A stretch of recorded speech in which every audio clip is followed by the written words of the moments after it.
KYMX HD3 Sacramento. From the Power Business Technology Toshiba Studios. Sacktown Sports 1140.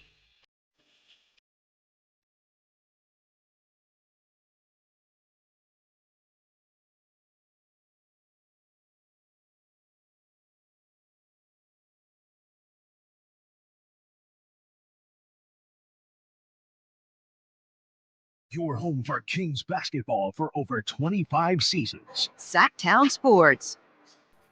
Yes, yes, yes. On a Wednesday, Allen Stiles Show, Sacktown Sports, taking up to 2 p.m. We might only be halfway through the week, but boy, oh boy, it feels like the week should be over. It has been a long one here. And the conversation now is what happens next with De'Aaron Fox. I can't keep up with the sources say this, the sources say that. We got sauces, we got situationships. Who leaked what? Why did they leak it? What does it all mean? I feel like I'm in National Treasure 4. What's going on here? We're going to break it all down for you. And if you are not just sitting here ingesting or digesting this stuff 24/7, like I am or like Kyle is, we will get you in the know in a very quick way. Then we take a trip down memory lane. Then we ask the question, how in the world did we get here? Then we ask the question, where did this all go wrong for the Sacramento Kings? There are a lot of people out there that don't want to give the Kings front office the benefit of the doubt. And you know what? I understand that take. When somebody has burned you before, how does that saying go? Fool me once, shame on you. Fool me twice, shame on me. And the Kings fans out here do not want to get fooled again. And De'Aaron Fox, his lovely partner, Rasay, had some things to say late night. I didn't even know what happened. I went to bed, man. It was a long day. I went to bed. I woke up. I'm getting tagged by people are tagging me. Did you see what Rasay said? Now people are coming out saying she's gaslighting us. It's a semantics play. We've seen this movie before with Anthony Davis. I mean, you know that meme when it's the Undertaker, whoever it is, and each door, there's a little bit of blood from each door, and they'll change the meme to say whatever it is, whether it's different teams or this or that. If Rich Paul is your favorite player's agent in a small market, enjoy the time you have. Enjoy the time you have, because we don't know when it's going to end. From that's all, folks, with Anthony Davis to now with this, but this situation seems to be a little bit different because you have the past of the Sacramento Kings working against them. This isn't the same as maybe the Pelican situation or other things like that. But with that being said, it was the same argument, right? Anthony Davis, I need more help. Very similar. Pelicans sitting there, hey, we got you, Boogie Cousins. You had a couple playoff runs. And now the Pelicans dang near dealing with it again with Zion. Zion's just got less legs to stand on because he can't stay on the court. But now you have a De'Aaron Fox who we follow the trail from yesterday. So yesterday, obviously everything comes out and there is the initial report about a call being made to De'Aaron from the front office, right? Then you have Shams saying, hey, the Kings, for some odd reason, want everybody to know that they are shopping De'Aaron Fox. So De'Aaron Fox in his camp says, okay, cool. Or as the kids say, all right, bet. If you're trying to move me, this is where I want to go. And it would behoove you to do this now. Now, we got some numbers from Mr. Bobby Marks, the numbers guy from ESPN. It would also behoove De'Aaron Fox if he believes that the All-NBA conversation is out the door. And we will break that down as well. So when Rasay is out here saying, hey, and we have the tweets for you, we'll read, I'm just paraphrasing right now. Hey, this is what happened. They told us we were De'Aaron was being shopped. So we said, if that's the case, then you should do this now to best help your situation, and we can just go on from there. But it also helps De'Aaron. And we will break that down because I don't see too many people talking about how this would also help De'Aaron. You know, when you look back on situations like this, the best way to approach it, and I know that's not how life typically goes. We just went through an election. I don't need to tell y'all. The best way to go about this is to keep an open mind on both sides, right? You can live in a world where you're riding for what's on the front of the jersey, and regardless of whether the Kings made mistakes or not, you're going to ride for them. And if De'Aaron wants out, the fact that he even had the conversation to begin with in December, that's a problem for you. You can have that take. You can also have the take of, hey, this front office has been a mess, okay? Time and time again, they've drafted De'Aaron's replacement. They've refused to get him help in the name of patience. In the name of, oh, we don't want to make a hasty decision. Well, you're making no decisions at all, right? Sasha Vezenkov, those are the decisions that you're making. So I'm riding with De'Aaron, and if De'Aaron wants to go, God bless him, he deserves it. You can also look at this and say, you know what? The front office, I saw something yesterday, and obviously you're looking at things in the vacuum that said, look at De'Aaron's starting lineup a couple years ago, pre-Beam team, and then look at De'Aaron's starting lineup now. It is better.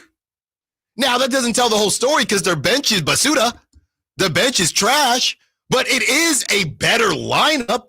So the Kings, they've done some things. They probably haven't done enough, and that probably doesn't even need to be there. But both sides, let's compare here. Right? When you're talking about getting a guy help, how was De'Aaron viewed during the times when we were having those same conversations? Oh, you need to get De'Aaron help. You need to get this. You need to get that. I'm not saying I would have drafted another guard. I'm not saying that at all. But we also can't necessarily sit here and say that De'Aaron was being looked at around the league as if he was a Luka Doncic or whoever it was. So that's not to say De'Aaron didn't need help, but I woke up this morning wanting to live in a world where I'm not going to have a pitchfork towards De'Aaron, but I'm also not going to have a pitchfork towards the front office. I think they're both situations where things could have been better. If you're asking me where I'm leaning towards, yeah. Once you believed, my issue with the front office, to be completely honest with you, and I got to be careful here, we are the flagship, the home of your Sacramento Kings. My issue more so is all of the post-Beam team decisions. Because once you have gotten over the hump, because you had one goal, right? The goal was to get to the playoffs. The goal was to end the drought. Once you ended the drought, that's really where my timeline starts. We can sit here and have Davion conversations. We can sit here and have Tyrese Halliburton conversations. And somebody said they drafted Tyrese Halliburton. Yeah, but then they moved him, right? And they moved him for a guy putting up numbers we haven't seen since Wilt Chamberlain and Nikola Jokic. So my issue more so with the front office are the decisions that were made post-Beam team. You rested on your laurels, and you decided that Harrison Barnes was good enough, that this wasn't an aberration from Kevin Huerter, we looked it up yesterday. Kevin Huerter averaged 3 more points than he ever had in his career, okay, at a 40% clip. You rested on your laurels with Keegan Murray when nobody had a scouting report on him, and yeah, he shot the lights out, but nobody knew what he was going to do. He snuck up on people. You rested on your laurels when it was. Look, Kings fans didn't want to admit it at the time, but it was a down year in the Western Conference. Some teams were injured. So you said that was good enough. We just watched the Minnesota. Now, not every move is going to be a winning move. We just watched the Minnesota Timberwolves take the world by storm, essentially did what the Kings did. They made a move that hasn't really worked out for them with Karl Anthony Towns, but they are trying to figure out what's going to get them over the hump. The Dallas Mavericks. Oh, we made a mistake with Brunson. You know what? Figure out a way to get Kyrie. You know what? That's still not good enough. Go get PJ Washington. They're in the finals. So no other team Well, first of all, no other team has been in a situation like the Kings where they hadn't been in the playoffs for over a decade. But no other team that makes that leap is sitting there saying, this is good enough. The front office said, this is good enough. That was their first mistake, in my opinion. The Beam team running that whole thing back. At the time, if you've been listening, I've been on for getting closer to 2 years now here in Sacramento, loving in Sacramento. At the time, last season, I said, you know what? I want to give them a pass. But I don't know what conversations had been had. If they knew something was brewing, if they knew, you know what? De'Aaron's got Rich Paul as his agent. We might want to just continue to do what we can do. Instead, you re-sign Harrison Barnes, who you end up moving off of. They could have seen this coming. They should have seen this coming. Then what else do? You go on to, at that trade deadline, not do anything. And again, in the name of patience, what are you being patient for? What were you waiting for? Because now look at where you're at. But in the name of patience, and I did sit here, hey, the Kings should probably do something, didn't want to do something, right? Price tag's too high. You know, we all have those friends are waiting to buy. You can keep saving enough money, but I don't know when the market's going to change. Same idea this season. Price tag still high. Now it's Cam Johnson that they're all moving after. Kyle Kuzma, the Wizards messed that up. Kyle Kuzma, his price tag dropped. So the price tag's too high. Don't make a move. Kings get the 9 seed. And I do believe, honestly, that the injuries to Kevin Huerter and Malik Monk kind of let the front office off the hook. I think that they believe and they sold to Mr. Vivek that if Malik doesn't get hurt and Kevin Huerter doesn't get hurt, they're in the playoffs. And you know what? They might be right, but we'll never know. So after all that, you go into this draft, and this is no disrespect to this young brother. I think he might be a really good player. But you decide to draft, wait for it, another guard. Oh, his wingspan, I don't care. You drafted another. And here's the kicker. He wasn't healthy, and you knew that. You draft another guard. You sit there with your chest out, with your vest out, and you say, well, teams are going to have to play to us. Teams are going to have to, they have to play to you, all right. So much so that you had to fire your coach. You then didn't speak on it. And after that, you slide in Doug Christie, and you still haven't made a move. But within that time, De'Aaron says, hey, I'm still trying to tell y'all we need something. Kevin Huerter is unplayable now. He got a DNP last game, first time in his Kings tenure. The bench is insanity to me. Trey Lyles, no disrespect at all. That's an 8th, 9th guy. That can't be your 7th, that 6th, 7th, 8th dude. That's just not where we're at. Can you imagine this for a second? And Kyle's giving me the Dame Lillard. I got to go. Can you imagine what would have happened? Now, I can give them kudos for finding Keon Ellis, but can you imagine how even worse this would all look if Keon didn't pop? Keon, undrafted, two-way guy, they struck gold. Can you imagine? There would be nobody on that bench that you trust. Nobody. So, do I think both sides' hands are clean? No. But I don't even need to go in the time machine. All I need to look at is everything done post-Beam team, and this is why we're at where we're at. Do I love how De'Aaron's handling this and Rasay saying what she's saying? She's going to stand up for her man. That's what you're supposed to do. That's a loving family. That's what you're supposed to do. Do I love it? When Rich Paul's involved, I'm normally pretty scared either way. But let's not forget how we got here. We got a 4-hour show for you. I'm way over time right now. 916-339-1140.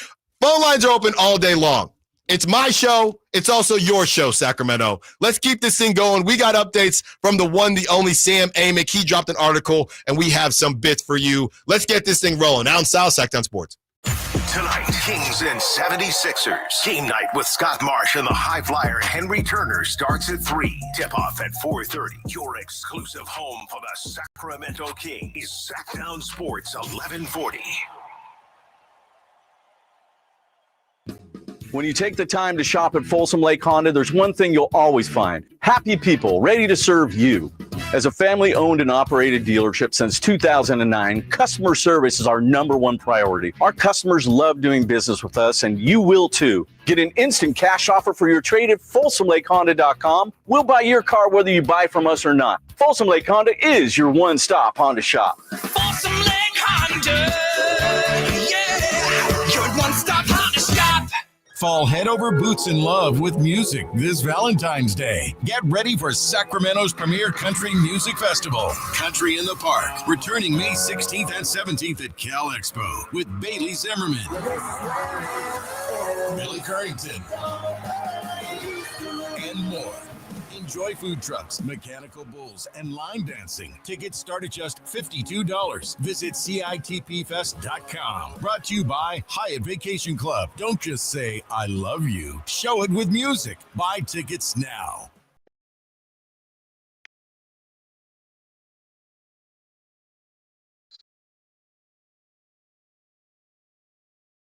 Your flagship station for the Beam Team, Sacktown Sports.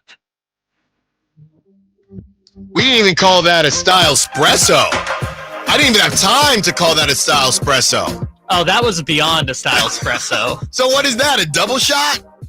Whatever those Starbucks tall cans are, that's whatever that was. Was that a Monster? A Rockstar? Remember those? Yes, I do remember those because my name is Kyle, and I got a lot of jokes as a kid about being a Kyle who drinks Monsters and drives motorcycles, which I do neither of. So, like we said, Allen Stiles Show taking you up to 2 p.m. This thing is such a mess, man. I'm reading different media members. I'm reading fans and what they're saying, and I'm not even really sure who everybody is mad at. I think most people are mad at the front office, and whether or not whether or not the front office put this out or Shams is kind of known to be connected to agents and players more so than organizations. I believe when Woj was doing his thing, Woj was more of the team guy. So to me, we can get stuck on who dropped what, when, where, why, who. But at the same time, we have to start understanding the situation. There's a game tonight, by the way. First of all, does anybody care about is this going to be the most awkward game ever? Did you see, Kyle? I know the Lakers, I think they were off a back-to-back themselves, but no Paul George, okay? Obviously, no Joel Embiid. They were missing some other guys as well. No Caleb Martin. Yeah. No, I believe KJ Martin was out. All I know is my guy Tyrese Maxey played, and they beat the brakes off of the Lakers. I think there are two options tonight, and we'll get into our preview because the Kings do have a game tonight. They do? And De'Aaron Fox was warming up. He will play. There's only two options tonight, right? And we haven't looked at the betting line, but there's two options. The Kings beat the brakes off the Sixers, or the Sixers beat the brakes off the Kings. This will not be a close game. I'm telling you right now. You know what I'm going to predict? It's going to be down to the wire. No. 2-point game. 8 seconds De'Aaron left. hits it. You know who's going to get the ball? De'Aaron Fox. Oh, make Lord. If he, either way, it's going to be, make or miss, it's going to be quite the sight. And then there's going to be a bunch of Philadelphia media people asking terrible questions there you go. After the game. There's no way the Kings are going to put him out there for media availability. Right? What if he drops 50? There's no way they can do it. They can't. If he drops 50 and they win, they kind of have to. They're sending out Keon Ellis. Okay, well, not Podium Gate again. That's part of the reason we're here now. That's part of the reason we're here now. That's what Carmichael Dave was talking about in crosstalk leading up to this. You know, and that can be all a part of the post-beam. So post-beam team, I only talked about kind of the moves as far as the roster is concerned. You could also bring up what happened with Mike Brown, how that was handled. You could also bring up Podium Gate. If you're not familiar with Podium Gate, basically last season when the Kings were in the middle of kind of a rough stretch, they would get the you-know-what kicked out of them. And we would get, as far as the media is concerned, a Keon Ellis who maybe didn't play that much that game. You get what I'm trying to say. Somebody that wasn't really a part of the game would basically have to take the bullets. Right. So that became a whole thing.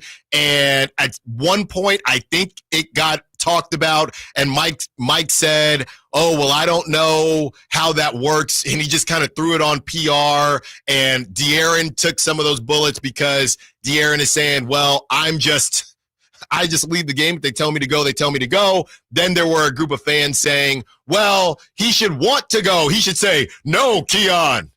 No, I should talk to the media because we lost by 40 to the Pelicans again. I need to puff out my chest and I need to be a leader. So that was part of it as well. Then you have the Mike Brown thing, and I guess they did end up speaking on the Mike Brown thing in some really underground video that they did with Mark Jones on a Friday that nobody ended up realizing happened. Not just a Friday of a 4:00 start too. Yeah. It was like people were still at work when they tried to weave that Monty McNair interview in. So again, and those have been listening to the show, thank you for listening. If you're new, thank you for tuning in. I've been pretty darn hard on De'Aaron, but we can live in a world where you're hard on De'Aaron and what you want him to be, but also say, yeah, he probably could have been given some more help too. So I wanted to get to this excerpt before we get to the phone lines. 916-339-1140. They're starting to fill up. Still a couple slots as we take you up to 2 p.m. So Sam Amick drops this nugget yesterday, right? And the nugget was wiser to move De'Aaron Fox sooner rather than later, even if it isn't his preferred destination of choice, per Rich Paul. That was Rich Paul. That was later in the day, and Rich Paul essentially saying, hey, this is what you guys should do, right? So everybody's going back and forth, and I've been really hard on the front office here in the first segment or so. But this is something that I found in what Sam Amick wrote that I just thought was a little interesting. And Sam Amick is normally on with the morning show, so you can catch him. I think that's probably coming up tomorrow. I know he does it once a week, so maybe I'll talk to Carmichael Dave and Jason Ross and put in a request for a question. Because this is what Sam Amick said. Here's the quote. Quote, yet with Fox having declined extension offers from the Kings and with his side continuing to signal that he has no plans to sign one this summer, the source said Fox's agent, Rich Paul of Clutch Sports, recently informed the Kings that it would be wise to move him sooner rather than later, even if it's not to the team of his choosing. What I'm focusing in on here is that we have been sold the bill of goods that De'Aaron Fox, he's not even talking about the Supermax. And look, there's 345 million reasons for De'Aaron Fox to make All-NBA. We understand that. But number two, De'Aaron has been saying, hey, put people around me. This might be me reaching, but with Sam saying that his source said, here's back to the quote, and with his side continuing to signal that he has no plans to sign one this summer. So that's either telling me that De'Aaron at this point has already decided that he doesn't trust the front office, or there's really not a move he thinks they can make to change his mind. But nobody is talking about that little nugget where De'Aaron is essentially saying, this thing is cooked. The camp is saying, yeah, there's no plans to sign. There's nothing you can do. But we're also hearing from the whole idea initially was that, no, if you put a John Collins and a whoever around us, we can be competitive. That's kind of not what Sam is saying his source is telling him, right? Am I reading that right? I think you're reading that right, but that was kind of what I've been saying is like, I don't think the difference between De'Aaron wanting to stay and not wanting to stay is a John Collins, which but we never, and that's always what worried me. We never knew what was going to be good enough for De'Aaron. And when I was being hard on De'Aaron, I said, this is kind of one of those things. And Kyle, you always joke me about my relationship comparisons. If somebody says, I don't know, babe, I just need you to be better. Okay, babe, well, what is it? You want me to wear lifts so I can get a little bit taller? What do you need me to do? No, just be better, babe. That's kind of what De'Aaron said, because, I mean, you know, as I'm being really hard on the front office, at this point, maybe it was just always too far gone. And as a source told me weeks ago, when this whole thing happened, it was De'Aaron letting them down easy. That's why people are kind of getting on Rasay for this kind of semantics talk. The part that I feel like we don't have the information for, and I'm curious about it, is once all this information started going out and once the Kings made the decision we're going to field calls on De'Aaron Fox, it stopped becoming about if De'Aaron Fox is going to get traded to when De'Aaron Fox is going to get traded. I'm curious, was that decision in his mind already made up and we don't really have a clear timeline? Was that made up this offseason? Was it made up before he went on the Draymond Green podcast? Right. Was it made up when he talked to Whitey and Drapes at Media Day and basically said the exact same thing he said on the Draymond podcast?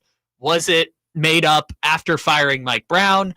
You know, but in the meeting, let's not forget, the meeting was before they fired Mike Brown. Yeah, it was December 20th. And that's why at that time I said, we don't know how this meeting went, but if they feel confident enough to fire Mike Brown after, that tells me it didn't go that well, right? I guess so. It's just, I'm curious because after yesterday, it's done. Like, it's going to happen either in 8 days or in the summer. There's not a coming back from this, but I'm curious what led up to get to that point. On the other side, we continue the conversation. We have some sound from Shams, but I will read verbatim the tweets from Rasay Fox and let everyone here break down what you think. Joey, Mike, we hear from you as well. Allen Stiles, Sacktown Sports. Tonight, Kings and 76ers. Game night with Scott Marsh and the high flyer Henry Turner starts at 3. Tip-off at 4:30. Your exclusive home for the Sacramento Kings. Sacktown Sports 1140. Hi, this is Greg Papa. Disasters hit every day. If your home, business, or building has suffered from any disaster, SunPoint Public Adjusters can help. SunPoint prepares, presents, and negotiates your claim with the insurance company, working only for you, making sure you get everything you're entitled to and letting their focus be on what's most important, your family or your business. Call SunPoint today at 888-247-7865 or contact us at sunpoint.us. SunPoint Public Adjusters, the gold standard in public adjusting. License number 2N14884. This year, resolve to save on the all-new 2025 Silverado at Maida Chevy. With $8,000 off MSRP after rebates on over 30 new half-ton Silverado LT and RST. After rebates, and Maida Chevy has one of the largest selections of new 2025 Silverados in the Sacramento area. $8,000 off new 2025 Silverado at Maida Chevy. Now that's big, huge. See them all at MaidaChevy.com. Together, let's drive. Not available with special financing, lease, and some other offers. Must own 2011 or newer Chevrolet. Do you find yourself stuck in a timeshare? Get the real facts about the timeshare industry and your options for cancellation. Chuck McDowell, founder of Wesley Financial Group, has put together a free information guide that reveals the secrets the timeshare industry doesn't want you to know, including the 5 ways to get rid of your timeshare. Call now and get this timeshare cancellation guide absolutely free. Call 800-235-5588. That's 800-235-5588. 800-235-5588. Jackson Hewitt makes taxes feel like a yacht rock song. April breeze, give me my biggest tax refund, please. You, me, and a lifetime accuracy guarantee. And now get $100 just to try Jackson Hewitt. Does your tax person do that? Say goodbye to that no guarantee tax guy. Ready to sail through tax season? Go to Jackson Hewitt and you'll be reeling in the refund. Limited time offer from clients. Participating locations only. Terms at jacksonhewitt.com. Hey, it's Capital Casino, Sacramento's #1 poker room, and the regular season is over, but the high hand bonuses, those are not. $500 per primetime football game, whether it's weekend, Monday night, whatever it may be. And those bonuses available until the season ends, including the big game on February 9th. Capital Casino, 411 North 16th Street in downtown Sacramento. For more information, log on to capital-casino.com. Please gamble responsibly. 1-800-GAMBLER. Twin Peaks is the best in the game. Here, it's bigger game days and bolder fight nights. I mean, where else can you find a scratch kitchen that always comes in clutch every day from lunch to late night? Only at Twin Peaks, the #1 sports bar.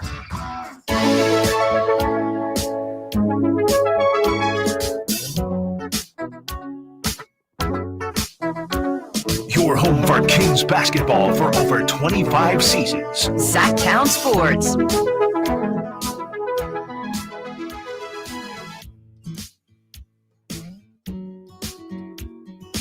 Oh, yeah. It's time to get to some of these calls, get to some of these texts. First one I look at, this is what I love, man, from the 831. What's 831? That's Santa Cruz? I feel like that's Santa Cruz. 831. Kings need to find a way to go after LaMelo Ball. This is where we're at. Charlotte clearly needs to pivot.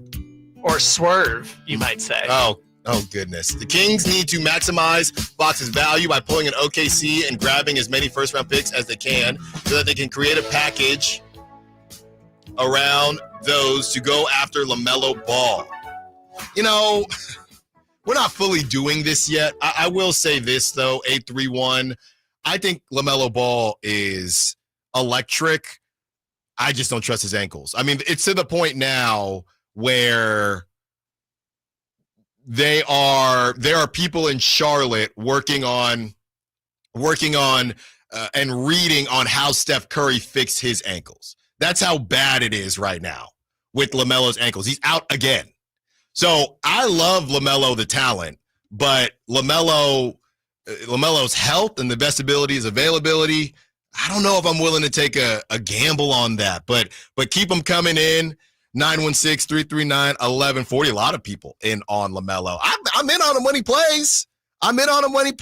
Okay, we're about to read these Rasay Fox tweets, but before we do, the phone lines are on fire right now.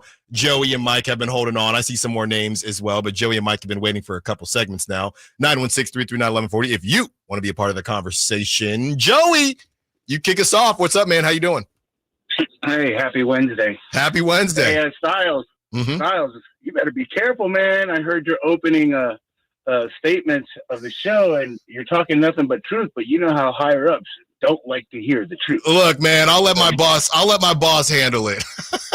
Hey, I love it, though. I love it. It takes big cojones to be able to say the truth, and that's good. That's what we need to hear. I got to tell you, like the conversation as far as Rich Paul goes, you know, send Fox to, even though it's not his destination, so send him to the crappiest team. And what is that how bad it is here in Sacramento? No, I wouldn't say that. And thanks for the call, Joey. Yeah, hopefully I don't get a text or something like that. Now Joey's got me worried. I'll say this, Joey. I think they're just opening the pool. No, I mean, he doesn't want to go to Portland. And these are teams that it really wouldn't make sense for them. One name that we saw that was interesting that I didn't really understand, but I get why. I get the long version, and we have some notes on this, is the Brooklyn Nets, who are always trying to do something, and they would have a ton of cap. He would have to wear it this season, and now they're saying, well, we want De'Aaron more than Jimmy, but we want Giannis more than both of them. So that whole that would be a weird situation to where you see De'Aaron basically giving up on the season. I was going back and forth with somebody on social media yesterday when I said, so De'Aaron is essentially willing to give up on this season if he wants to go to the Spurs now because the Spurs aren't doing anything. And that person said back to me, I think it's the marvelous Fox and Ox, very big on in the Kings Twitter space, always posting a lot of great stuff. And they said back to me, well, the Kings have one less loss than the Spurs. So how is going to the Spurs any worse than staying with the Kings? My response was, well, don't we all the difference is I feel like we could all agree that the Kings have been underachieving up to the switch with Doug Christie, and the Spurs have been overachieving up to this point. So that's how I feel about it. But yeah, I guess you're not wrong based on the standing. So I don't think De'Aaron is willing to go anywhere. To answer your question, Joey, no, I don't think it's that bad. I think that's them saying, hey, if the Rockets can figure something out, cool. If the whoever's can, I mean, I was talking to some Bay Area folk. Yesterday. I mean, you got the torch, you got the shoes. Jonathan Kuminga. That would be such a disaster. And so I don't know the Warriors pick situation, but okay, Kuminga, Pajemski, hang up the phone. Yeah, I'm about to cut your mic. Hang up the phone. Which, by the way, Guy Santos.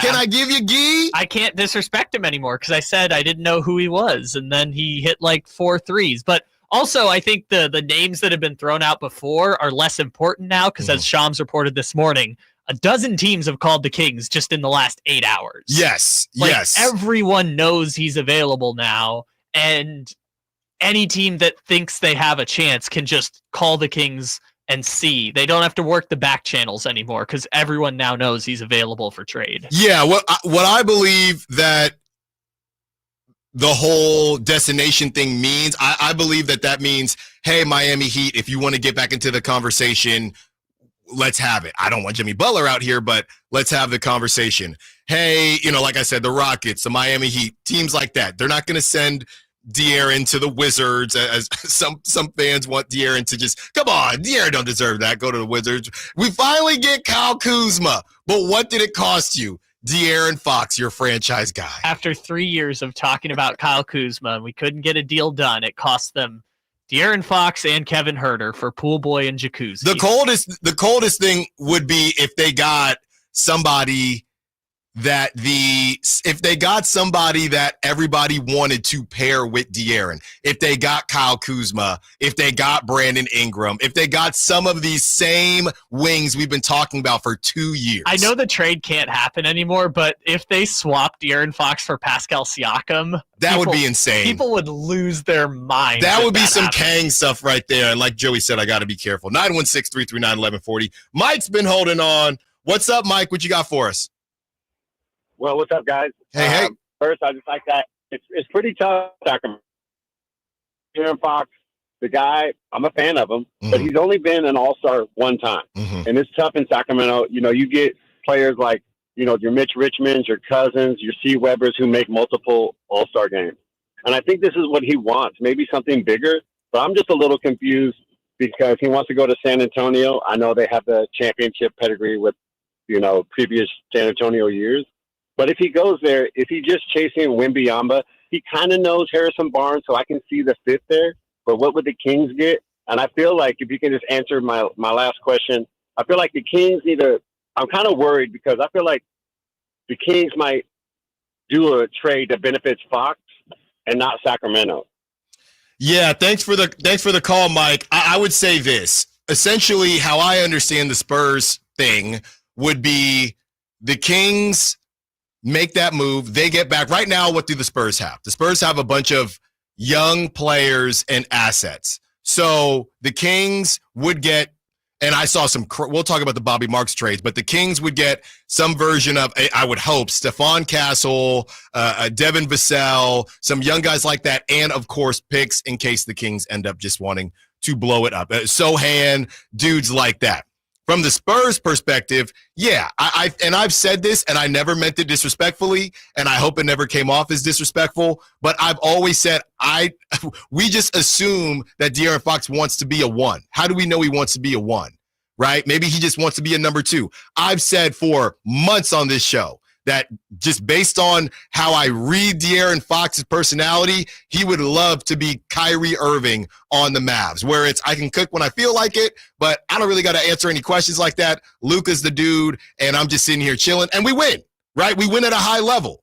Okay, when you're at Kentucky, you have a bunch of dudes around you. It's Kentucky. So I've always said that. And the confirmation I got yesterday when it came out with the Spurs, De'Aaron Fox, yes, he'd be the veteran, but he's not going to have to answer all those tough questions. That's Wembanyama's team. And I think that's what he always wanted. And I don't mean that disrespectfully. Let's go back to, like I said months ago when I said, you could take it to some of you are listening right now in the office, right? You got managers, people managers, and individual contributors. Okay, Kyrie Irving is an individual contributor. I think De'Aaron Fox has always wanted to be an individual contributor, and there's nothing wrong with that. But I don't think he could have done that on the Sacramento Kings. I think when De'Aaron has said, get me help, we've all assumed that De'Aaron wants to have a team built around him. We've never talked about the fact that maybe they wanted to maybe he's asking, bring somebody in to be the 1. I'm not tripping. I just want to win, play video games, eat Banzitos tacos, and chill. And there's nothing wrong with that. All right. We have to get to it. I still got to get to these tweets, which we will do. The phone lines are on fire. Angus, TC, Ken, Pool Guy Mark, and Casey. You lead us off when we return. Now in South Sacktown Sports. The only place you'll find Kevin Huerter is Sacktown Sports. Huerter's open, steps into 3. He's got the triple. Hey, Sacramento, it's Kevin Huerter, and you're listening to the home of the Sacramento Kings, Sacktown Sports. Your local sports leader. Milo's Rewards Week is coming, and it's kind of a big deal. Members, get ready for 7 days of up to 40% off store-wide on hundreds of items. Save on the top brands in bath, tools, paint, and more. Our biggest member deals are on January 30th through February 5th. So if you're not a loyalty member, now's the time to join for free. Lowe's knows home improvement. Loyalty program subject to terms and conditions. Details at lowes.com/terms. Subject to change. What's up? We're talking to Chad Hoblet of Hoblet Dodge, Chrysler, Jeep, Ram, and Woodland. What's going on, Chad, for the Start Something New sales event? We're going all out with the most savings I've seen on new Ram heavy duties in a long time. Right now, you can save up to $16,000 off MSRP on new 2024 Ram 2500 Rebel Crew Cabs. $16,000 off MSRP on heavy duties? That doesn't happen often. That's why we've been California's #1 Ram truck dealer year after year. Some call themselves the Super Ram Truck Center, but when you need a hard-to-find Ram heavy duty, Hoblet has it with over 400 new Ram trucks available. See their full selection at HobletDodge.com. Unbeatable prices, unbeatable selection. Nobody beats Hoblet, period. $16,000 total net savings on select new 2024 Ram 2500 Rebel after $6,500 factory rebates and $9,000 dealer discounts. Rebates include $3,000 Hoblet Select coupons while supplies last, $500 on the job upfit, must show business and upfit docs, and up to $2,000 Hoblet trade-in assistance for 2005 or newer and 160,000 mile or less vehicle. While supplies last, not everyone will qualify for all rebates. To with this net savings, VINs 186-247-186-248. See dealer for details. Someone had a birthday. Yep, 50. Can't believe it. 50 years of wisdom. Great segue. We have health news. A CDC update. Pneumococcal vaccination is now recommended for adults 50 or older. Says here, we're over 6 times more likely to be hospitalized with pneumococcal pneumonia than adults under 50. I don't love those odds. Same. Look what I found. Pfizer's Prevnar 20 is proven to help protect adults against pneumococcal pneumonia and invasive pneumococcal disease in just 1 dose, and millions have already gotten it. Continued approval may depend on a supportive study. Don't get Prevnar 20 if you have a severe allergy to its ingredients. A weakened immune system may lower your response. Common side effects include injection site pain and swelling, fatigue, headache, muscle, and joint pain. For full prescribing information, please call 1-855-213-2138. Visit Prevnar20.com or talk to your doctor or pharmacist. I'm on Prevnar20.com now, scheduling my appointment. Good idea. And happy 50th. Celebrate the new year in style with a new Honda from Stockton Honda. Whether you're shopping new or pre-owned, Stockton Honda has the selection and savings. With over 500 new Hondas in stock and ready to go, now is the time to save on your favorite Honda in person or online. CR-V, HR-V, Pilot, Accord, Civic, and Ridgeline. It's a new year with endless possibilities. Get the deals that make it easy to say yes at Stockton Honda. Anytime, anywhere, it's all here. StocktonHonda.com.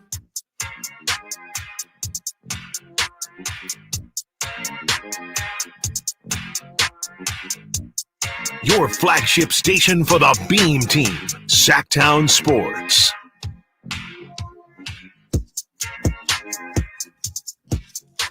Man, oh man, it was all good just a week ago. Well, first, it was all bad just a month ago.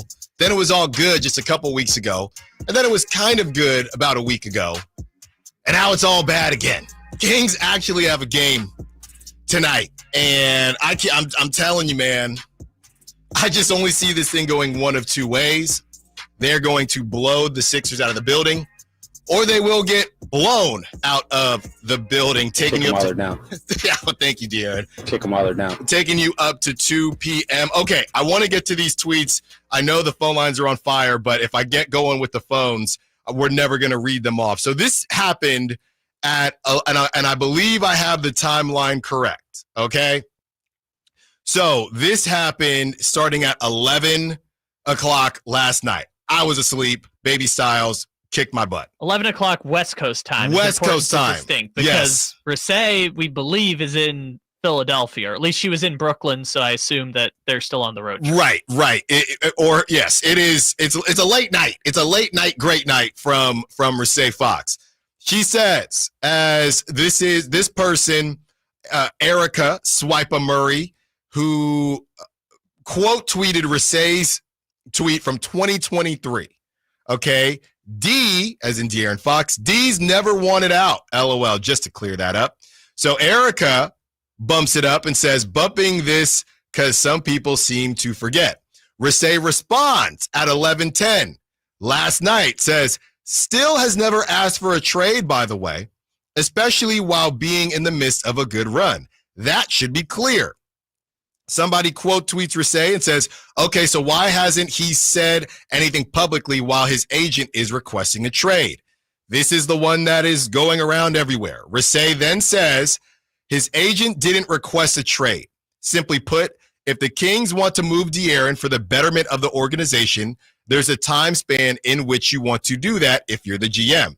His agent commented, per source, whatever that means, on that suggested time span, close quote. Now, as we get to the Bobby Marks part of it all, that's where Bobby Marks says what he's not saying Rasay left this out, but that helps the team, sure.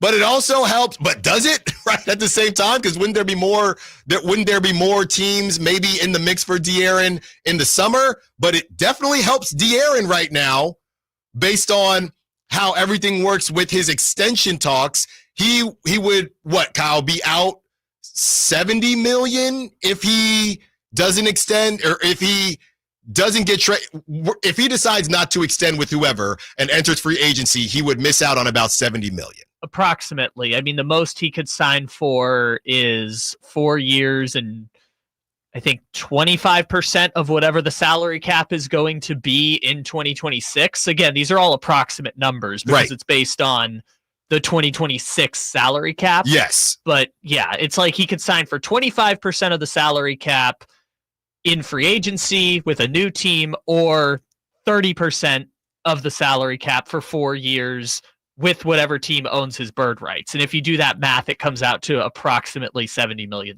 So the way that this thing is all being split up, right, is essentially being mad at the front office, or I don't know if being mad at Fox's camp is the right way to put it, but at the very least, hey, you guys are kind of using semantics here. You came to the front office, you said, hey, make a move. You were kind of vague in what move you wanted to be made. You're working with Rich Paul, which, look, the Kings have a reputation. Let's be fair now, because I came at the Kings front office in the first segment. I haven't yet to get a call yet, so I think we might be good.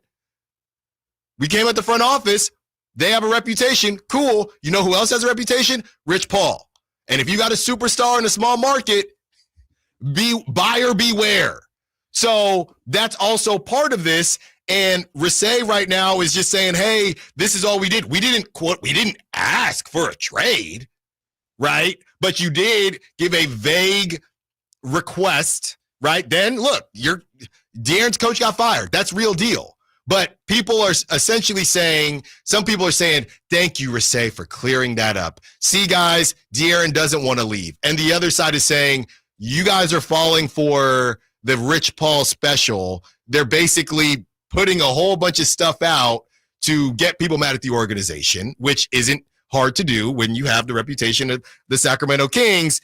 And at the same time, there was really no confirmation as to what exactly would keep De'Aaron. Because here's the thing, they could go on a long playoff run. The timing is super weird. So the Kings said, hey, we are actually just looking to see based on what you initially told us in December. And De'Aaron and his camp said, okay, well then do it now. Let's not mess around then. Or the organization changed their tone and they were like, hey, actually, we're looking at it now. The best option for us would be to start a bidding war now while a team can get the bird rights on De'Aaron Fox. And we'll go into the Bobby Marks numbers in a bit. Right, but again, that helps. And I guess the reason Rasay is saying that could help the Kings is because the team that he's going to knows that the Kings can get more in return for De'Aaron. Exactly. The team that trades for him now has a much better chance of convincing De'Aaron to stay with them and sign long-term. Yes. So they're willing to give more. Theoretically. Than if it happens in the summer. Yes. Unless De'Aaron opens up the teams he wants to go to in the summer, which is operating under the conclusion, which I guess is true now, De'Aaron was always going to not re-sign no matter what. And I think Rasay is telling the truth that they have not requested a trade. The worst thing that they've done, in air quotes, because it's not a bad thing, is just they've consistently said they do not want to make a long-term commitment on a third contract. Right. And that hasn't changed. and the Kings are reading the room, and it probably hasn't gotten better. But right. And going back to why people were mad, or, you know, you can be mad at how we got here. That's fine. But hey, if they essentially base, again, what we said in the second segment with Sam Amick, if it never looked like they were going to sign, and this whole put winning pieces around us maybe wasn't as straight up as we were led to believe, then that would more so explain Monty saying, well, I'm not giving up Devin Carter or a bunch of picks if this dude is on the way out anyway. What this opens the door for, and I personally think this is a bad strategy, but what this opens the door for is the teams who think that they could get De'Aaron Fox in the door and convince him to stay now can make a trade for him and have the option to offer him the same contract extension in theory that San Antonio would be able to offer De'Aaron if De'Aaron were to make that trade. And to your point, yes, it does benefit the Kings to field those offers if you know for sure 100% De'Aaron is not going to be on the team past 2026. But it also does benefit De'Aaron Fox because of the bird rights situation, which we'll get into later. 916-339-1140. Phone line still off the hook. Let's go to Angus, who wants to be part of the conversation. What's up, Angus? What you got for us? Hey, Alan. I feel like my girlfriend told me that she wants to see other people. This is how distraught I am. Yeah.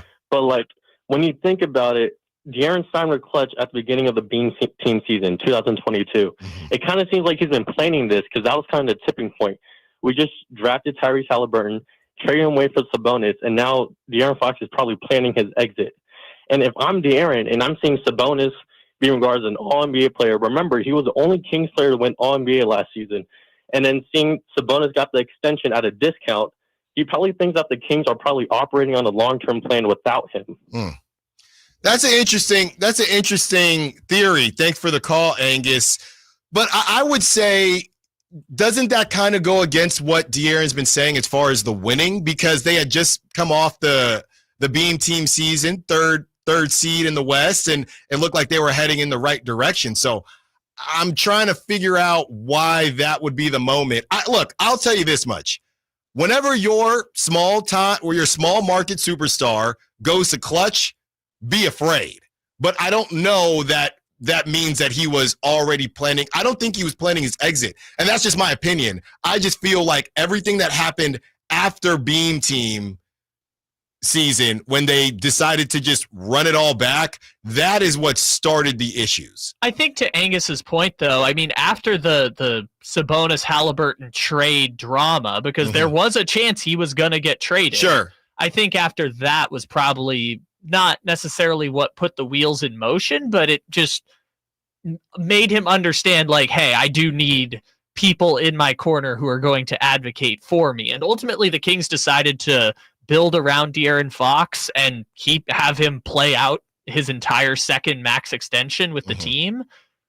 But this is the first time De'Aaron Fox has ever had a say in where he actually wants to play. And he almost was in Indiana, and now he's going to hit unrestricted free agency for the first time. So maybe that has something to do with it. But yeah, I don't think that's necessarily plotting out your exit. No, I mean, if we're, and if anybody knows this thing is a business, it's De'Aaron Fox. But if we're feeling, maybe that was him. Oh, this is a business and I need to protect myself. But if you're getting scorned off of almost getting traded, that's kind of crazy. That's kind of crazy. And you talked before about like the vagueness of it all. I mean, you could say that with some of the roster moves, but after last season, he was clear he wanted DeMar DeRozan. Right. DeMar DeRozan is a Sacramento King because of De'Aaron Fox advocating what he wanted. And, you know, that was never, you know, DeRozan was only under contract for 2 years, basically, which, by the way, why is DeRozan have an opt-out after the third year? Because if De'Aaron's not on the team after 2026, DeRozan can get out of the contract. He gone. 916-339-1140.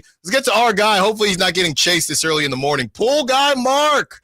What's up, pool guy Mark? What you got for us?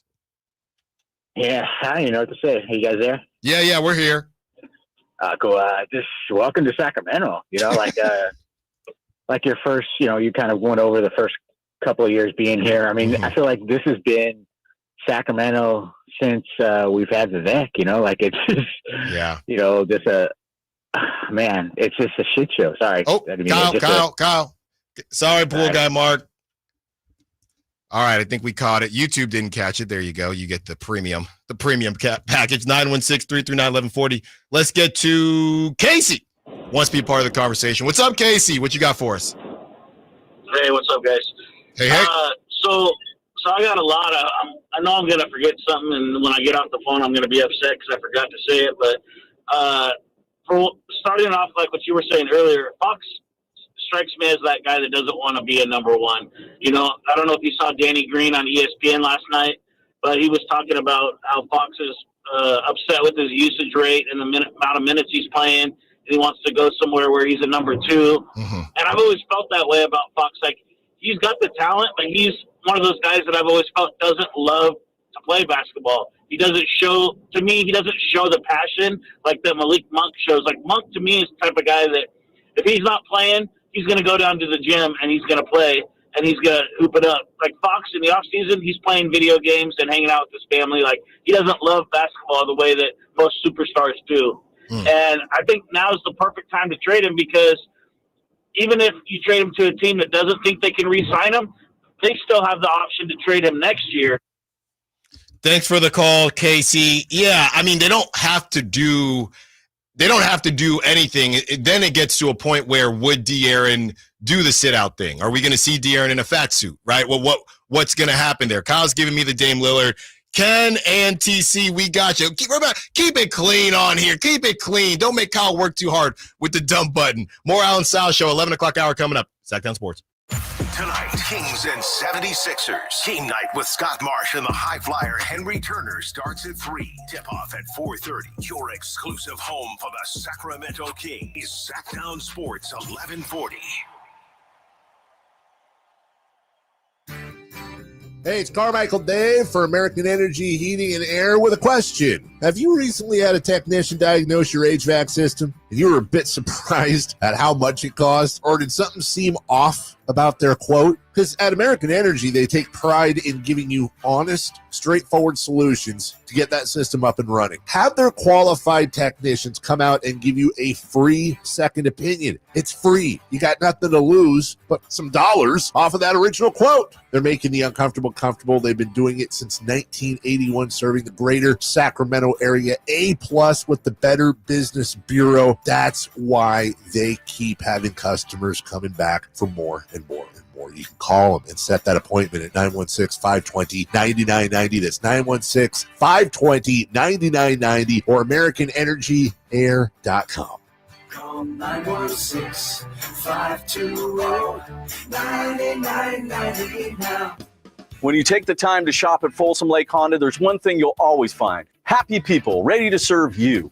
As a family-owned and operated dealership since 2009, customer service is our number one priority. Our customers love doing business with us, and you will too. Get an instant cash offer for your trade at FolsomLakeHonda.com. We'll buy your car whether you buy from us or not. Folsom Lake Honda is your one-stop Honda shop. Folsom Lake Honda, yeah, your one-stop Honda shop. Texting privacy policy and terms and conditions posted at textplan.us. Texting rules for recurring automated text marketing messages. Message and data rates may apply. Reply stop, opt out. Consult a doctor prior to use. Wow, you look amazing. What have you been doing? I'm sure you've heard of Ozempic, Wegovy, and the other GLP-1 medications, right? Well, I found this great company called Zelfie. If you qualify, their providers can prescribe medications like Ozempic and Wegovy and other GLP-1 medications that are 80 to 90% less expensive, all 100% online. I can get GLP-1 medications for 80 to 90% less and do it all online? No doctor's office or pharmacy? Yes, Zelfie can provide semaglutide or tirzepatide, the active ingredients in Ozempic and other expensive GLP-1s, but for 80 to 90% less and shipped directly to your door. How do I get started with Zelfie? Just send them a text. Text GIVE to 200-300 to get started today with Zelfie. Get the same active ingredients in Wegovy or Ozempic, but for 80 to 90% less and 100% online. Don't wait. Text GIVE to 200-300 right now for a link to your exclusive offer. Text GIVE to 200-300. That's GIVE to 200-300. GIVE to 200-300. At Fisher Investments, we may seem like other money managers, but we're different. Are you really that different than the rest of us? We are. As a fiduciary, we always focus on what's best for our clients. What services do you offer besides investing? We have a team of specialists in financial planning, estate planning, and more. Your clients rely on you for all that? Yes, we ensure clients receive unparalleled service at every step of the relationship. Okay, but you still sell commission-based products, right?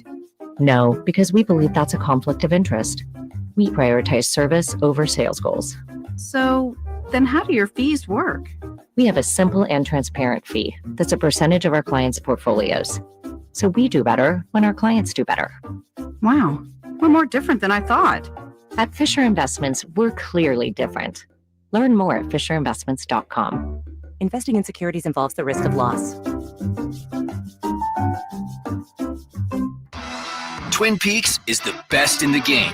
Here, the Scratch Kitchen delivers lunch in the clutch. I mean, where else can you order a 29-degree draft beer and a quickie combo on your lunch break? Only at Twin Peaks, the #1 sports bar. KHDK HD1 Sacramento, KYMX HD3 Sacramento. From the Power Business Technology Toshiba Studios. This is Sacktown Sports 1140.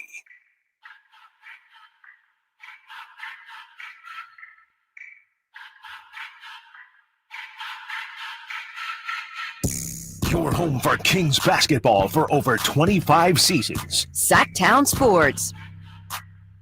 Who would have thought when this album, well, actually, the album dropped after DeMar DeRozan signed. But who would have thought when Mr. Vivek sat there, they're nothing like us. Who would have thought just a couple months later, this whole thing would be a complete disaster? Let me put it to you this way.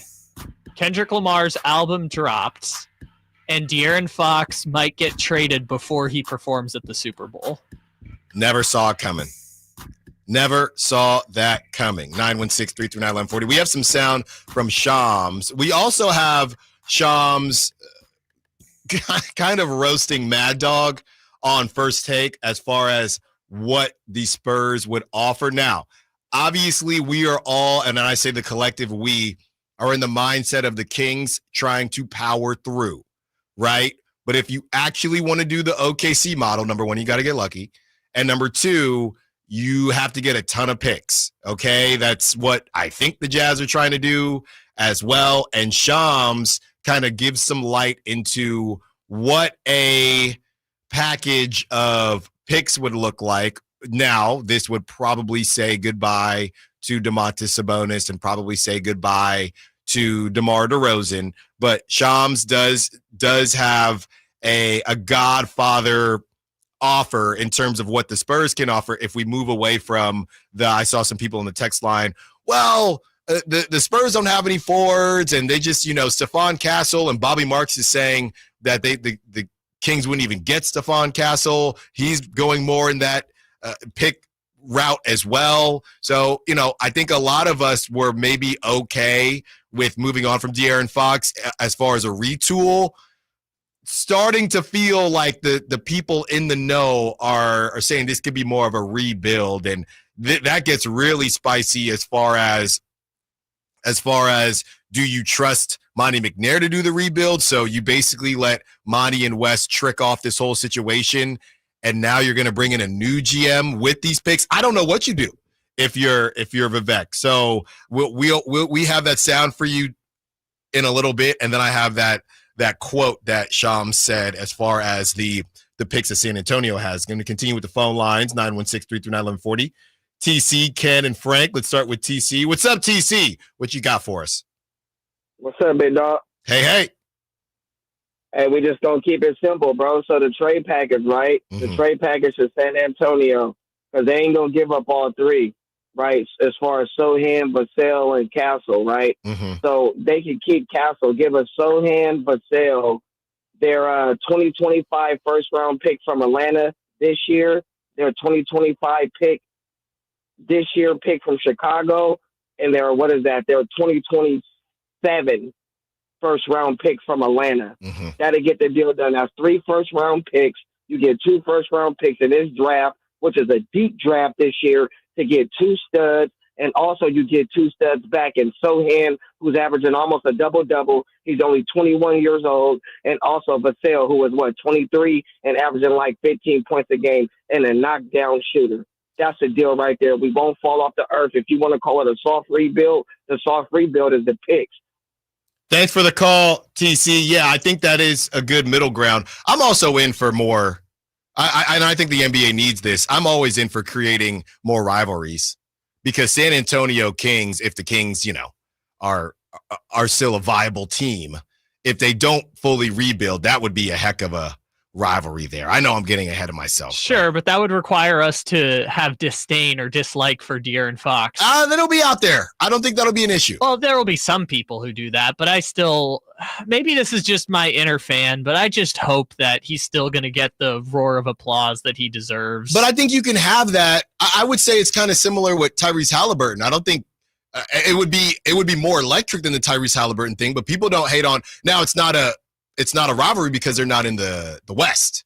But I think it would be different if Tyrese went to a Western Conference team. Yeah, but also the Spurs have Wemby, and that would just kind of be the deal breaker. Because, like you said, Wemby is coming, and it's gonna happen so fast. There'll still be some battles in there, I believe. Hey, to what TC was saying, this was the quote, and like I said, Mad Dog is kind of getting roasted for this. Mad Dog says, "I don't know what San Antonio has that will make the Kings happy. Virtually nothing." Close quote. Sham says, the Spurs have up to 9 first-round picks they can trade. They have a boatload of second-round picks. They have pick swaps available. They have young talent as well. They have the Sacramento Kings pick swap. Yeah, which they could give right back to them. So basically that is more of the, and Shams does mention the young talent, but that is more so the rebuild route than the retool route. But again, if you do it right, you could be OKC. If you do it wrong, you could be the Wizards. Well, the part I was most disappointed in is Shams forgot to mention the most important piece that the San Antonio Spurs have in a trade, which is, of course, the Black Falcon coming back to Sacramento. I knew you were going to say that. 916-339-1140. Let's get to Ken, who's been patiently waiting. What's up, Ken? What you got for us? What's going on, guys? Hey. The one thing that I am having a problem wrapping my head around is we talk about a rebuild. Mm-hmm. This is one of the youngest teams in the NBA. Mm-hmm. What are you rebuilding? And so at some point, you've got to believe that the front office either has to come better or you can't trust them. I never understood what all of this talk come from. Does De'Aaron not want to be here? Because if he doesn't want to be here, he's got to go. If there's one thing that we see is when you have a player that don't want to be here, a.k.a. Jimmy Butler in Miami, get rid of him. Because at some point, it's going to affect the team and the team's performance. Thanks for the call, Ken. Yeah, I would say this as far as, I don't know if they're one of the youngest teams, but to Ken's point, it definitely doesn't feel like they gave it the old college try, right? If this thing ends, it doesn't feel like, man, they just kept, what were they hitting their head on? What glass ceiling were they hitting their head on? Man, the Kings just couldn't get past whatever. When we talk about the Trailblazers, right, they had issues with the Warriors. We talk about the Rockets, they had issues with the Warriors. We talk about the Pacers going back to Roy Hibbert and that Paul George. They couldn't get past the Cavs, right? And they couldn't get past the Miami Heat. And teams like that to where they couldn't get over the hump. If this thing blows up, right, and you already moved on from Mike Brown and then you move on from De'Aaron Fox, I don't think anybody's going to sit here and say, man, they just, couldn't get over the hump. They really never really had a chance. Like I said, DeMar DeRozan was injured early. Malik Monk was injured early. Domantas Sabonis missed games early. De'Aaron's got fingers going in a different direction. It was just a really weird season when we look back at this if it ends. Yeah, this is a really strange run the Sacramento Kings have been on from start to finish. It's just... It's like people have been saying since Mike Brown got fired. This is the ineptitude of the Sacramento Kings front office, an organization rearing its ugly head, making rash decisions, punting on Mike Brown probably a little bit sooner than they should have. And obviously they believe Doug is going to be the coach long term. So I understood from that perspective why you put Doug in as the head coach, and it's worked out pretty well so far, but it's just been miscalculation one after the other, and that kind of sucks. Yeah, because there was so much promise going into the season. I'm curious as to what happens to the Rockets. So when we compare the Beam Team season, And I'm trying to think back. I know it was kind of a down season with some injuries, but the Rockets are a good example of what happens when, we're good now. What do we do next? Amen Thompson is a stud. Jalen Green, to me, they're trying to figure out what exactly he's going to be in this league. But let's say the Rockets get bounced out in the first round, just like the Kings did. Would anybody on the Rockets feel, now again, they didn't go over a decade without making the playoffs, but would anybody on the Rockets, or would anybody believe that the Rockets are going to do nothing in the offseason and say, we're just going to be better next season, even though other teams are going to be better too? No. And that's exactly what happened with the Sacramento Kings. They made it. Everybody was feeling good. The beam was burning bright, and they decided they were good enough. And as the old saying goes, if you're not getting better, what are you getting? Worse. 916-339-1140. Let's get to Frank. Wants to be part of the conversation. If you read between the lines, What's up, Frank? Hey, how's it going, man? Hey, first of all, the reason Fox wants to go to San Antonio is Mike Brown's going to be named head coach there next year. You think Pop is done? He's done, and he's giving it to Mike Brown. Okay. What else you got? That's why he wants to go. And first of all, San Antonio has nothing that I want. Mm-hmm. We need wings. Mm-hmm. There already. We need athletic wings. They don't have what I want. Thanks for the call, Frank. We haven't heard from Frank in a while. Frank always has that. Was Frank the Fox Wizards caller? No, that was not Frank. Okay. Well, Frank is saying Pop is going to be out, which he has been dealing with a lot of health stuff lately, and Mike Brown would be the heck. Honestly, is that crazy? No, yeah, it's not going to happen because it. What if Mike Brown was on the staff?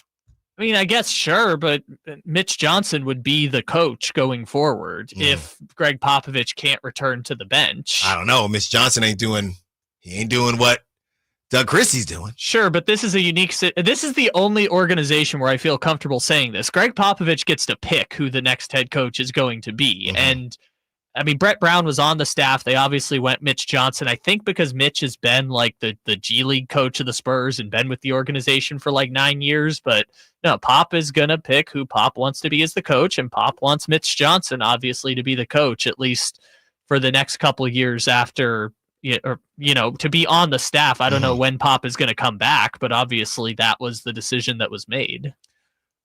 AC and Javi, we see you. We'll get to you on the other side, and we hear from Shams everything that he has to say regarding the De'Aaron Fox situation. Allen Stiles Show, Sacktown Sports. All guests and callers join us from the Folsom Lake Honda Hotline. Folsom Lake Honda, your one-stop Honda shop. Tonight, Kings and 76ers. Game night with Scott Marsh and the high flyer Henry Turner starts at 3. Tip-off at 4:30. Your exclusive home for the Sacramento Kings. Sacktown Sports 1140. Paid for by government. Now is the time to fill your vault with Morgan Silver Bars. Grab your piece of America's silver legacy with this special offer. These spectacular shining silver bars featuring a crisp image of the iconic Morgan Silver Dollar, a legendary coin that has captivated collectors for generations. Call now to secure 1-ounce silver bars minted in 99.9% pure silver and made in the USA. Don't miss out on this special deal. Regularly priced at $49.95, but for a limited time, only $39.95. Save $10 per silver bar. Limit of 25 bars per customer. The more you buy, the more you save. Up to $250 in savings and free shipping on every order. Plus, with qualifying orders, you'll receive a free Morgan Silver Dollar. That's a $59.95 value free. Call 1-800-937-4707 now to secure your 1-ounce Morgan Silver Bars for only $39.95. That's 1-800-937-4707.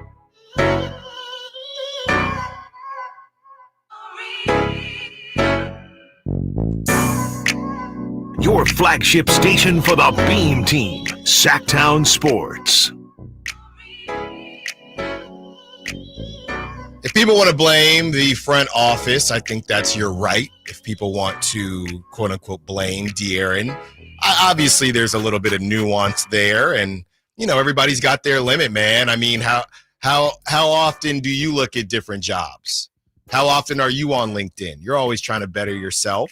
if you feel like you've been somewhere for 7-8 years and the company hasn't put you in a position to succeed, how would you feel if you had the ability to say, hey, I think there are other companies that would make me a director. I'll never forget this. Before I was doing the radio thing full time, the place where I was at, they kept moving the goalposts. I flew up the ranks. I was an associate, then I became a manager, then I became a senior manager. Next stop was director. As I'm trying to get this director role, every quarter that goes by, they start moving the goalposts as to how I'm going to get the director role. Well, we need you to own projects more. Okay, I do that for a quarter. Well, we need you to be less hands-on, and the people that report to you, I had about 6 reports. The people that report to you, we want them doing more of the work. Okay, well, I do that as well. And it was all very vague, and it got to a point where, I really just don't think you want to pay me director money while I'm doing a director job. So I start looking, things happen the way they happen, and now I've been doing this show for a couple years. But as the old saying goes, you got to know your worth. And some of the reports we're hearing now, and Carmichael Dave talked about this on the morning show, allegedly some players, not going to name names, but you could probably figure out who it was based on their lack of playing time and their lack of production. Some players were actually made known that a deal was made and that they would be leaving Sacramento. And then the deal fell through. Now, this is all, I don't want to say speculation because I know Carmichael Dave talked about it on the morning show and I trust Carmichael Dave, but we don't know the details of who it was and what that timeline was. But either way, this is insanity. I mean, this is nuts. So this is what we're dealing with here. And even for somebody like me that doesn't necessarily think that De'Aaron is a superstar per se, you can still sit there and say, yeah, well, he probably doesn't want to deal with that either. And that's cool too. Yeah, all of it is so strange because I guess you're weighing the conversation of, will the Sacramento Kings have better trade offers in the summer when everyone knows they're on a timeline, but they also have the teams firmly established of who De'Aaron wants to play for, and more teams will be open to potentially trading for him? Or are they better off right now in the middle of the season where, yes, they've gotten like a dozen calls from teams across the league doing their due diligence, but there's really not that many teams that would be open to making a big splashy trade for De'Aaron Fox in the middle of their season without any affirmation that he's going to sign with them beyond 2026. The team that makes the trade for De'Aaron Fox right now is either A, the San Antonio Spurs, because he will re-sign with them, or B, the very specific team that is not competing for a championship right now, but believes that by getting De'Aaron Fox in the door, they can convince him to sign long-term, or the team that's just in win now mode and we're saying, bleep it, let's just try for a champion, like Minnesota, something like that. Like maybe Minnesota says, we got to win right now, screw the rest of our picks, we just got to go for it. But other than that, it's like, ultimately he's going to end up on San Antonio. And so I don't know if you're Sacramento's standpoint, if you're going to get the offer that is so blown out of the water that you're going to not just that you're going to take that deal and take a deal basically within 7 days. You're going to have 7 days to come up with a franchise altering trade. Right. And that's why I don't know how this thing is going to happen. As we sat here and I guess I sat here and said, hey, Rich Paul, small market, this is a problem. What's interesting is I don't even necessarily know that it's a small market thing right now. It's just a matter of how much talent you think a team has. Because some of the names, like Miami is a big, I know Miami's kind of confusing because it's a big city and they show up halfway through the game because they're partying and they're renting Ferraris and Lamborghinis and things like that.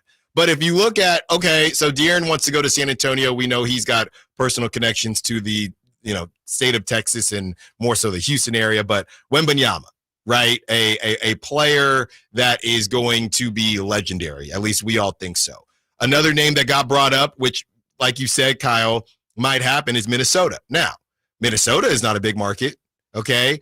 Dame Lillard, and I don't know if Dame is clutch or not, but Dame Lillard, the idea he's going to leave and no, he went somewhere with a really good, a legendary player that he thinks he can win with. So the AD to LA thing, although there are some similarities there, it's also a different situation because De'Aaron, it's either go to a big market or win or both. And De'Aaron is looking around, and as you bring up Minnesota, I mean, he wouldn't be the number one there either. I think this is a different situation because I think De'Aaron wants to be a number two, and all that is coming out now. I've been saying that for months. Well, I think De'Aaron Fox wants to win at the highest level. Yeah. And in order to do that, I mean, Domantas Sabonis is an MVP finalist, right? And obviously, we talked about roster imbalance and bench depth and all sorts of issues with the Sacramento Kings. I get that. But like Domantas Sabonis as a 1A and De'Aaron Fox as a 1B, which is how I view the Sacramento Kings as presently constructed, is obviously not good enough to compete for championships, plural. And I understand that wanting to go play with Wemby because it doesn't take a basketball savant to recognize that guy's going to win MVPs, plural, in the coming years. And that guy's going to win Defensive Player of the Years for a decade straight. It doesn't take much to see that. What I think is interesting is where he's a number two, but he's not with a generational guy like Miami, right? He goes to Miami. I don't know who the 1A, 1B, 1C is in that offense. I truly don't know. Or, I mean, or some Orlando, version of, right? Tyree. I mean, Orlando, to me, I think there's a better chance of making it pop in Orlando than Miami because I like Franz Wagner and Paolo Banchero as far as legendary. Tyler Hero is continuing to get a lot better. Look, I know Khalil Ware has opened up, so don't get me started on Khalil Ware and the fact that the Kings could have got him. I don't want to hear it because I was right there. Also, Dalton Connect 4 had a great game last night, even though the Sixers lost. But you don't want to talk about it. But I don't want to talk about it. The Bam Adebayo, De'Aaron Fox, I think being in the East would just be, maybe it's about being more competitive, right? I mean, I just want to get to the Eastern Conference to have more of a chance. Well, no, that's not what he wants. That would be the situation he would be presented if the Kings decide we don't care about I'm saying feelings. Besides, take the Spurs out of it. I'm saying other places where he would say, okay, I'm cool with that. We see AC and Javi. Kyle, let's get to this. Let's get to this Sham sound and what he had to say before we take these. Molly, ever since this came out about 18 hours ago, the Kings have gotten dozens of phone calls, dozens of offers, plenty of interest in De'Aaron Fox in the trade market. And this all came about because the Kings have been obviously talking to De'Aaron Fox very closely, trying to figure out his future. He's already bypassed a 3-year, $166 million extension last offseason. Like you said right there, Molly, he has not shown a willingness to sign long-term as of right now, from what I'm told, in Sacramento. So in a lot of ways, this is the Kings getting ahead of what's coming in the offseason. He's going to be a free agent in 2026. So if he were to be traded at the trade deadline, this gives them more time on his contract to potentially get more value instead of waiting for the summer when every team in the league knows that they have to move De'Aaron Fox. And so the Kings so far in conversations with all those teams, they've said they want win-now players. They want draft capital as well. This is a massive domino. We've been talking about Jimmy Butler for weeks on end, but this is a player, this is a different situation. De'Aaron Fox is in the prime of his career. He's a max contract, no-brainer, and he has the ability to transform a team. So then the question goes, where is De'Aaron Fox going to end up? And as I reported initially, he has some leverage because he's a 2026 free agent. Him and his representation, Clutch Sports CEO Rich Paul, they have a destination already in mind. I've asked Rich Paul to confirm what I've heard. He has been unwilling to me to confirm, but league sources tell me that the San Antonio Spurs are De'Aaron Fox's preferred destination. And so the Kings will discuss deals with, I'm sure, the Spurs. The Spurs have a level of interest. There's multiple other teams with interest in De'Aaron Fox as well. And they're going to see if they can find a deal between now and that February 6th NBA trade deadline, and if they can recoup the ultimate value, the utmost value for De'Aaron Fox. Not a lot of time. Not a lot of time to make that happen, but great stuff there from Shams. AC and Javi, we get to you on the other side. Allen Stiles Show, Second Sports. Tonight, Kings and 76ers. Game night with Scott Marsh and the high flyer Henry Turner starts at 3. Tip-off at 4:30. Your exclusive home for the Sacramento Kings. Sacktown Sports 1140. Coach Doug Christie here for your truck headquarters, Folsom Lake Ford. Shop all your favorite models on sale now, like America's best-selling F-Series. Check out a huge selection of Mavericks, F-150s, and Super Duty trucks, or tech-filled SUVs like Explorers and Expeditions. Plus a huge selection of Broncos and Bronco Sports. All in stock now at Folsom Lake Ford in the Folsom Auto Mall. Right now, buy any new Ford with zero down on approval of credit. Save big with low interest finance rates. And Folsom Lake Ford always pays top dollar for your trade. Hurry to Folsom Lake Ford in the Folsom Auto Mall, a 6-time Triple Crown winner for sales and service excellence. That's why they are my trusted dealer, and they should be yours too. For 35 years and counting, come down and take a test drive today. Tell them Coach Doug Christie sent you, or shop online at FolsomLakeFord.com. Hey, this is Greg Papa. Are you working through a major insurance claim? SunPoint Public Adjusters can help. SunPoint prepares, presents, and negotiates your claim with the insurance company, working only for you, making sure you get everything you're entitled to, not what just some adjuster working for an insurance company thinks you should get. Call SunPoint today at 888-247-7865 or contact us at sunpoint.us. SunPoint Public Adjusters, the gold standard in public adjusting. License number 2N14884. Fall head over boots in love with music this Valentine's Day. Get ready for Sacramento's premier country music festival, Country in the Park, returning May 16th and 17th at Cal Expo with Bailey Zimmerman, Billy Carrington, and more. Enjoy food trucks, mechanical bulls, and line dancing. Tickets start at just $52. Visit CITPfest.com. Brought to you by Hyatt Vacation Club. Don't just say, I love you. Show it with music. Buy tickets now. Hi, I'm Justin Gingery from the law firm of Gingery, Hammer & Associates. When you have been injured by the fault of another, you will want advice you can trust. If you know an attorney you can trust, I hope you call that person. But if you don't, please call me. I promise I will be the attorney you can trust, along with my entire team. I have been helping accident survivors recover compensation for their injuries for 25 years, and we can help you. There is no charge for calling. If you have an injury, just call Gingery. Hey, it's Carmichael Dave coming to you from my good friends at American Energy. Look, it's already cold outside. It's only going to get colder. American Energy wants to help you stay warm and make sure your system is operating safely. So right now is the time to take advantage of the $49 tune-up inspection. Normally $119, $49 right now, and that includes a full safety and duct inspection. And check it out. If your system's over 10 years old, and I'll bet it is, the tune-up, yeah, it's free. It's free from a company that's been in business since 1981, serving the greater Sacramento area. A+ Better Business Bureau. Check their Yelp, check their Google reviews. Don't take my word for it. Give them a call right now. $50 off your first recommended repair. If you need a new furnace, half off the price of a new unit. Check them out at theaeway.com and tell them Carmichael Dave sent you. Call 916-520-9990 now. When you take the time to shop at Folsom Lake Honda, there's one thing you'll always find. Happy people ready to serve you.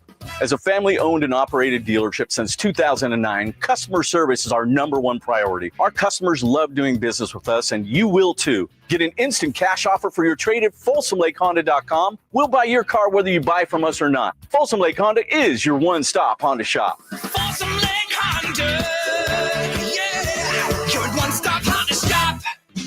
Only one radio program captures the excitement of hunting and fishing as it happens. The award-winning California Sportsman with Sep Hendrickson. Only California Sportsman takes you where the action is. Live on the water, live in the blind, and live with the top pros and experts in outdoor sports. California Sportsman with Fishing Hall of Famer Sep Hendrickson is your premier destination for all things outdoors. Sep's Saturday Morning Outdoors. Ultimate Bass and California Sportsman, 5 a.m. to 8 a.m. Saturdays on Sacktown Sports 1140.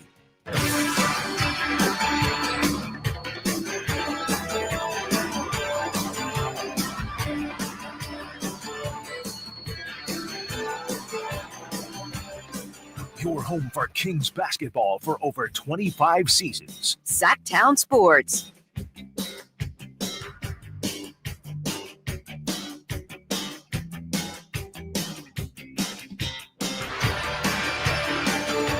Well, there is a game tonight, and if you want to go to 76ers at Kings, according to TickPick, the cheapest ticket for tonight's Kings versus Sixers game in Philadelphia, $3.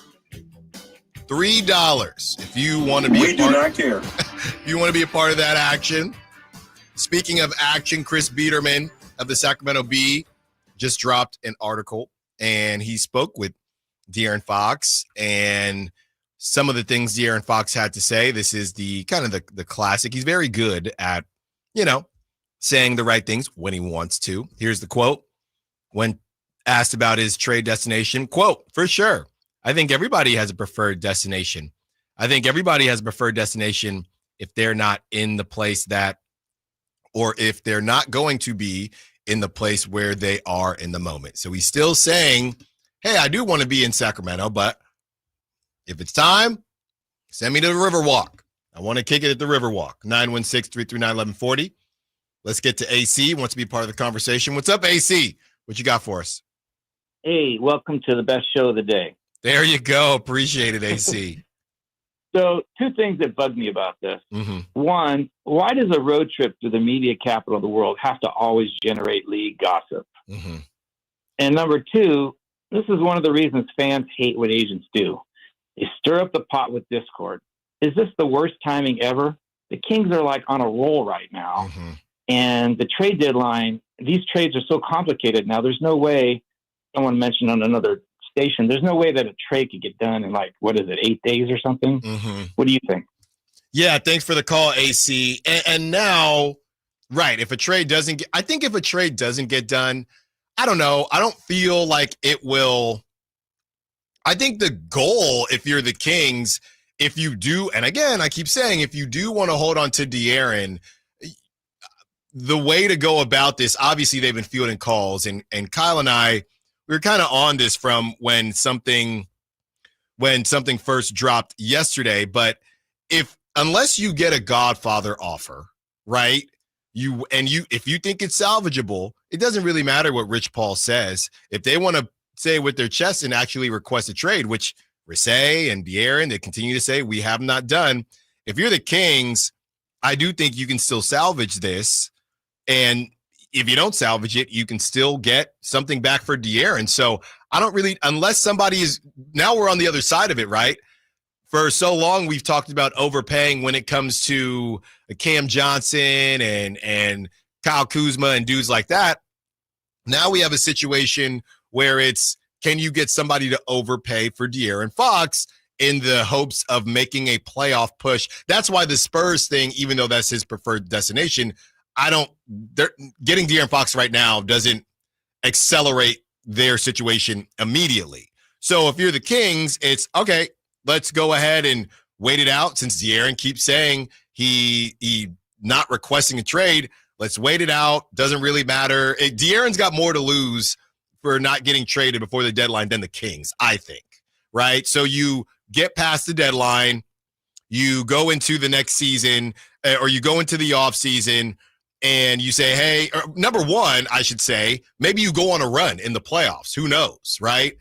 You could go on a run. You get to the first round. Hey, De'Aaron, we're going to try to make some moves. Let's revisit this. And then De'Aaron says, you know what? I don't think that John Collins or whoever is going to take us where we need to go. I'm officially saying I want out. And then the Kings still move him and still get something back for him. So I don't really know why the Kings would move him now, unless, like I said, they're getting, okay, I can't say no, taking it back to normal jobs. I don't want to leave my job, but if somebody's going to offer me twice what I'm making now, I guess I am looking for a new job. Well, let me ask you this, because for however long it's been now, whether we're talking to Brennan or guests or whatever, you've been bringing up the point, is the writing on the wall with De'Aaron Fox? And it turns out the answer was probably yes, which is why yesterday we've seen the change from we'll address this in the offseason to let's address this right now, because we know he's not going to be on the team past 2026. Right. Or at least the Kings have a pretty good inclination he's not going to be on the team past 2026. So can we get an offer right now comparable to what we know is going to be on the table in the offseason from the San Antonios and the Houstons and whoever else? oh, and by the way, we now have a hard deadline of training camp next year to be able to move De'Aaron Fox, because at that point, no one's going to be able to sign him to an extension anyways. So they got to move him before September of next year. Mm-hmm. I guess in theory, the clock is ticking, and they thought they could get ahead of it by 8 days, which seems like still, as I said earlier, a bit of a miscalculation. But I'm curious because I think it goes back to the writing was just on the wall, and the Kings acknowledged that. Right, but that goes to why some people are calling a bluff on what Rasay is coming out saying, hey, well, we never technically requested a trade, and we don't know because we weren't in those conversations. But really, it's, you didn't request a trade, but based on how this conversation went, clearly you didn't really make it seem like you wanted to stay as much as you're giving off, which we ultimately don't know. And again, with the Kings and their reputation, nobody's giving the Kings the benefit of the doubt. Well, let's go back to the Rasay tweet, because the first part says his agent didn't request a trade. Mm-hmm. That is true. Concrete, 100%. Can't argue with that. Yeah. They have not requested a trade still to this point. Technically. It's not technically. They haven't requested a trade. But they didn't. Technically. They haven't requested a trade. Anyways, simply put, if the Kings want to move De'Aaron for the betterment of the organization, there's a time span for which you want to do that if you're the GM. Mm-hmm. Doesn't say what that time span is, but there just is a time span. His agent commented, per source, whatever that means, on that suggested time span. Mm-hmm. Which is that, in essence, I'm thinking of this now, is she like saying Rich Paul is giving the Kings front office advice about how you should move about this? Like the Kings don't know what they want to do with it, and Rich Paul's like giving his 2 cents on what he thinks would be best for the organization? Kind of, but it's also what's possibly best for his client as well. It's a win-win, right? De'Aaron gets an opportunity to not miss out on $77 million, and you'll probably get more back right now because of that extension situation. Potentially miss out on $77 million. Right. Because if he goes to the Spurs, he wants to re-sign with the Spurs. Mm-hmm. If he goes to other team that we've talked about, the dozen other teams that are apparently calling the Kings, he could still get the $77 million if he chooses to re-sign with that team. And is there another team that's not on his preferred destination list that says, we think we can convince him to stay, a la Paul George with the Oklahoma City Thunder, however many years ago that was? 916-339-1140. Let's get to Javi. Wants to be a part of the conversation. What's up, Javi? What you got for us?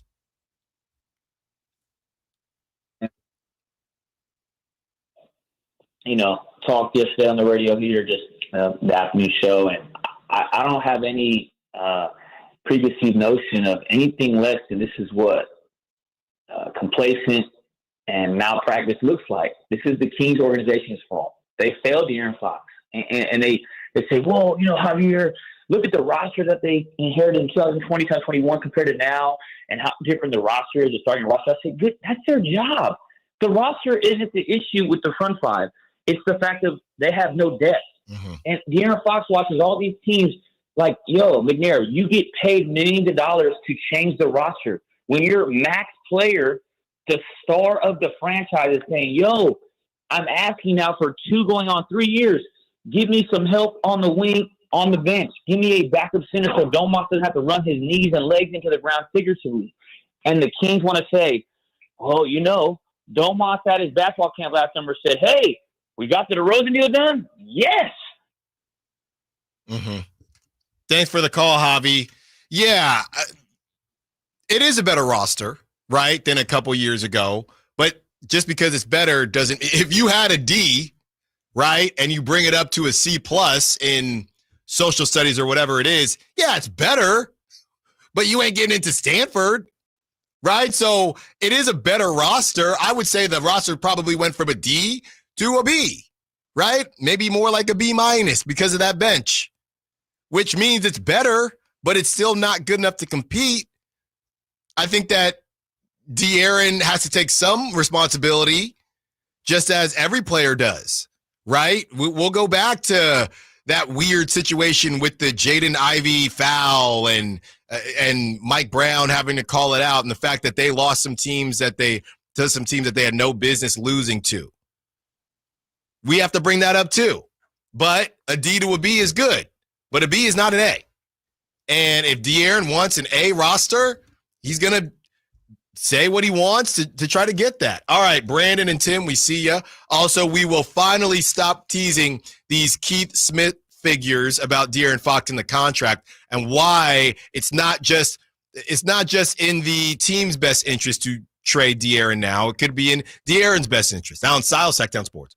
Keegan Murray plays here. Keegan scores another three-pointer. Keegan Murray knocking it down for 23 points. Match De'Aaron Fox for game scoring honors. Sacktown Sports is your proud home of the Sacramento Kings. Tonight, Kings and 76ers. Game night with Scott Marsh and the high flyer Henry Turner starts at 3. Tip-off at 4:30. Your exclusive home for the Sacramento Kings. Sacktown Sports, 1140. My good friends over at Jiffy Lube have an amazing New Year oil change special going on right now for the month of January. Get a full synthetic oil change starting at just $76.99 with a $33 off coupon online. That's right, starting at just $76.99 for a full synthetic motor oil change with a $33 off online coupon from jiffylube.com today. Offer valid for up to 5 quarts of premium motor oil, specialty vehicles, and diesel extra. Happy New Year from Jiffy Lube. Hey, Sacramento, it's time to party. Join us for the ultimate big game watch party at Mix Downtown, hosted by Sacktown Sports on Sunday, February 9th. Feast on Mix's all-you-can-eat taco and nacho bar and big game bites while watching the biggest football game of the year. Catch all the action on Mix's large projection screens and HD TVs. Doors open at 2 p.m. Kickoff is at 3. Mix Downtown, located at 16th and L Streets in Sacramento. It's 21 and over, so bring your crew and let's make it a game day to remember. For details, visit mixdowntown.net. Celebrate the new year in style with a new Honda from Stockton Honda. Whether you're shopping new or pre-owned, Stockton Honda has the selection and savings. With over 500 new Hondas in stock and ready to go, now is the time to save on your favorite Honda in person or online. CRV, HRV, Pilot, Accord, Civic, and Ridgeline. It's a new year with endless possibilities. Get the deals that make it easy to say yes at Stockton Honda. Anytime, anywhere, it's all here. StocktonHonda.com. Ad paid for by RFA cancellation. Attention timeshare owners. If you need to get rid of your timeshare for any reason, please listen to the following message. Getting out of a timeshare commitment is not easy, and it takes time. But we specialize in helping consumers legally get rid of their expensive timeshares forever. Can't get the vacation dates that work for you? Maybe you felt taken advantage of or forced into the timeshare? Maybe you just can't continue to shoulder those monthly payments any longer. If you need to eliminate your timeshare commitment, then you need to take down this number, 800-823-1687. We will safely and legally get rid of your timeshare payments forever, all with a 100% satisfaction guarantee. Don't continue to let your timeshare be a financial burden to you and your loved ones. Call us now at 800-823-1687. The call is free. The consultation is free. Call 800-823-1687. That's 800-823-1687. Again, 800-823-1687. William is one of millions of Americans who uses GoodRx to save on the cost of their prescriptions. My oldest daughter, Camilla, 2 days old, she had to have open heart surgery. All of a sudden, she's on 5 different medications. It adds up at the end of the month. Me and the pharmacist got so tight. She said, GoodRx saved you a lot of money. Saving that extra $200-300 a month. We're able to do all these extra activities, so it puts less stress on our household, and it puts less stress on our pockets. Download the free app or visit GoodRx.com and start saving today. GoodRx user compensated for their time. GoodRx is not insurance, but can be used instead of insurance. When might you be buzzed? When you suddenly love everything. You guys, I love this song. I love these nachos. I love our kickball league. Oh, I love this guy. What's your name? You know what I love? A ride when it's time to head out. If you see a buzzed warning sign, call for a ride when it's time to go home. Buzz driving is drunk driving. A message from NHTSA and the Ad Council. I love your car. Is this real leather? Listen for the Toyota Tahoe Report every Thursday, Friday, and Saturday with Johnny Mosley to get the latest weather conditions in Tahoe throughout this snow season. Brought to you by your local Toyota dealers. Toyota, let's go places.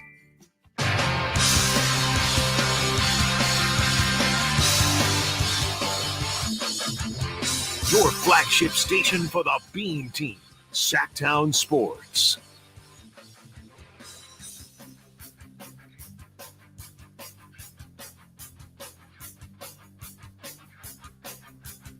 all the small things that De'Aaron Fox wanted, like a functioning bench and another wing that is maybe older than 24.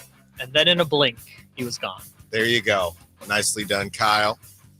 916-339-1140, taking you up to 2 p.m. Where did this all go wrong? Well, before we get into all that, we have some calls we want to hit, but I want to stop teasing this Keith Smith situation and what he had to say. So here are the figures for De'Aaron Fox's next contract. Supermax, if eligible, with Sacramento Kings only. 5 years, $345 million. Okay. Max, through re-signing and extending, 5 years, $296 million. All right. Max, if signing with another team as free agent, 4 years, $219 million. So there's a difference between that 5 years, $296 and 4 years, $219. And Keith Smith goes on to say it's that middle one why he wants to get traded now versus waiting for free agency. Now, again, the now doesn't necessarily mean before the trade deadline, right? So the difference between waiting now, as Rich Paul has said, you should probably try to do it now versus waiting for the offseason, De'Aaron would still get the same money. I believe so, although what it just means he can sign a 5th year. The first 4 years, if I understand it correctly, won't be any more money. Mm-hmm. All it does is guarantee De'Aaron that 5th year at whatever that is, $72 million a year, which I know I say $72 million a year and it sounds like a lot, but it's not. In the modern NBA, that's just what the salary cap is going to look like post this new television contract. I don't know for sure if he gets it, if he's traded before the deadline next year, because I don't know how the bird rights thing works. Do you have to have 1 full year of service? Do you have to have 1 plus year of service? Right. Well, Keith Smith is not saying, when he says now, it does not sound like he's saying now and now being before the trade deadline. He's saying now versus free agency. Yes. So that 5 year, 290 whatever extension you just outlined, that can only be signed beginning, if I understand it correctly, June 30th, 2026. Right. So even if De'Aaron were to be traded to San Antonio, he still wouldn't sign his extension until hitting free agency. But if he's told San Antonio, I want to stay here, I want to sign the extension, then he'll sign the 5 year deal once he hits free agency, which for a player like De'Aaron Fox, he could always recoup that money if he gets a 4th max extension. But ultimately, do you think De'Aaron Fox will be a max player in 2031? I don't know. And he doesn't know either. Yeah. So it's good to get that commitment of you're going to make $72 million in 2031 on whatever that extension is going to look like. I have a question that I was thinking about just as all of this came out, and I want to throw it to the audience. And it might be easier to break this down based on guards, but I want to try to do it just based on everyone. And we're about to get to you, Tim and Brandon. Who is the best player in the NBA that De'Aaron Fox is better than? Who is the best player in the NBA that you would say, you know what, that dude is really good, but De'Aaron Fox is better than him? Because I've been thinking, and I've said Trae Young has popped in my head. A couple different guys have popped in my head, but again, it might be easier to just boil it down to guards only, but it doesn't have to be guards only. Who is the best player in the NBA that you would confidently say, yeah, De'Aaron Fox is better than that guy? Because I really don't necessarily know what to do with De'Aaron Fox. But clearly, as the phones have been ringing off the hook here at Sacktown Sports 1140 and also for the Kings, a lot of teams want him. But out of those 12 teams, how many of them have that guy? And how many were calling for De'Aaron to be their number 1 versus how many were calling for De'Aaron to be their number 2? I'd imagine a lot of guys were calling for De'Aaron to be their number 2. 916-339-1140.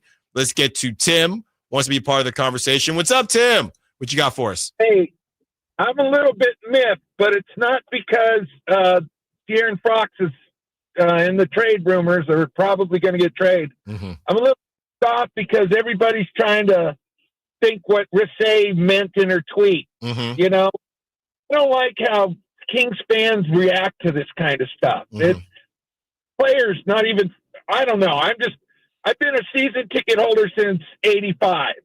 And when they traded Mitch Richmond for this whiny little kid who I didn't trust and had a bad record with even points, I was pissed. I was done with the team. But we ended up getting the best team out of the deal. So I would just leave all the decisions to the adults and try to stay out of it. And De'Aaron Fox is the best player on any given night, but sometimes he's not. Yeah. Thanks for the call. Thanks for the call, Tim. Yeah, you never know. This could work out. I mean, I'll put it to you like this. Nobody thought that the Doug Christie thing was going to work. Everybody was mad. No, I wouldn't say everybody, but a lot of people were mad at the Mike Brown thing. And it ended up working out. We'll see how it works out moving forward. But as of right now, it's worked out. I'm not saying this will work out with De'Aaron Fox, but I get it. A lot of people don't have faith, and that's your prerogative. But there is a world where this thing works out. 916-339-1140, if it gets moved at all. Let's get to Brandon, who wants to be a part of the conversation. What's up, Brandon? What you got for us?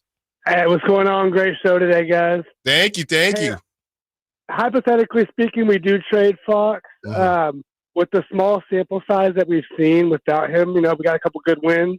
Do you guys think Monk's be able to carry that load as the guard and take on the minutes and the different defensive changes, or do we have to try to get a guard back in a trade? Because I think ultimately the goal will probably stay the same, right? Yeah, and thanks for the call, Brandon. Look, you have to get a guard back. I know it's been funny because the Kings have always had a bunch of guards. I think the issue is the Kings have a bunch of guards, but they don't have a lot of point guards, okay? The main thing Keon Ellis was supposed to work on this summer, playmaking. When I watch Devin Carter, I do not see a pure point guard. I see somebody who could be a stud, but Josh Hart isn't a pure point guard, and that's kind of his comp. I don't even think Derek White is necessarily a pure point guard, and that's kind of his comp too. So I think without a doubt, you have to get some type of point guard back.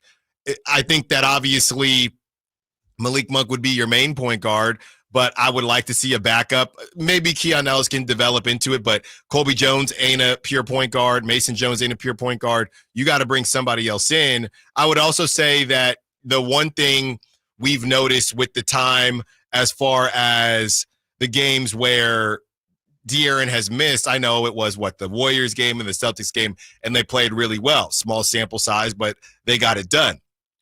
When it comes to some of these other games where we've talked about Amen Thompson, who might be probably a top 5 guard defender in the league, Amen Thompson was glued to De'Aaron Fox all game long.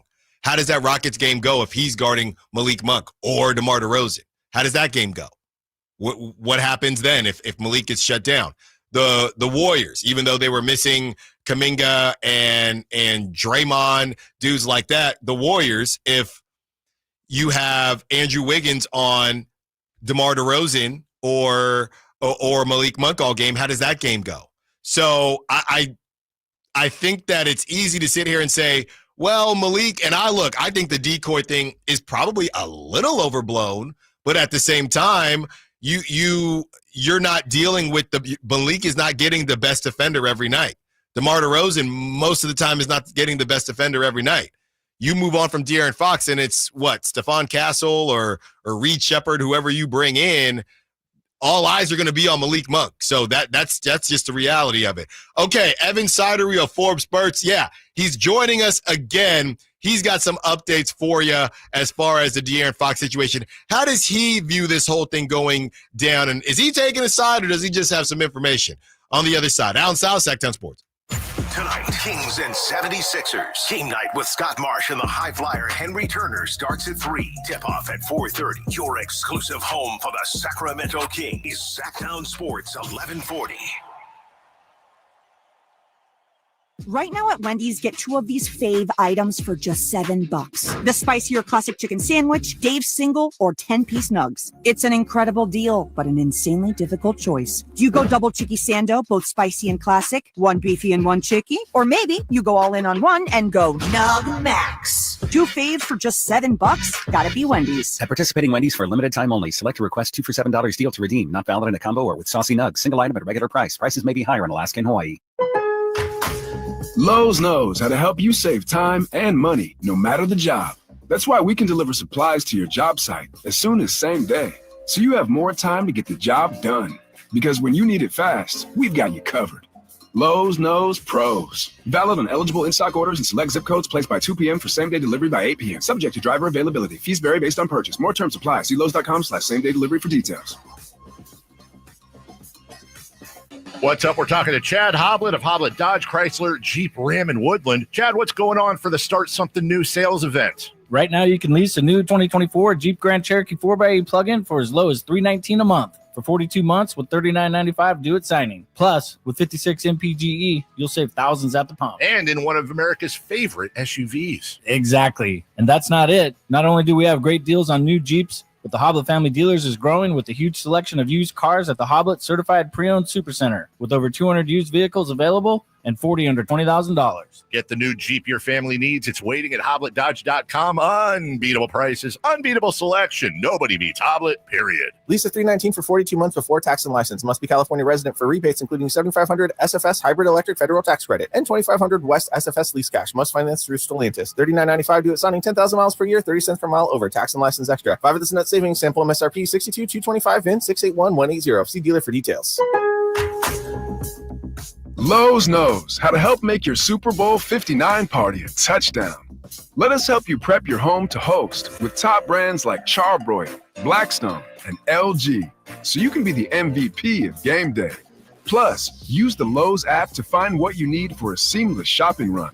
Or huddle up with our Lowe's Red Vest associates to help make all your game time hosting decisions.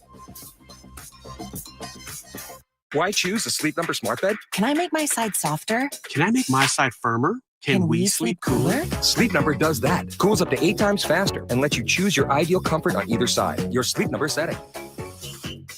And now save 50% on the new Sleep Number limited edition smart bed. Limited time. Exclusively at a Sleep Number store near you. Learn more at sleepnumber.com.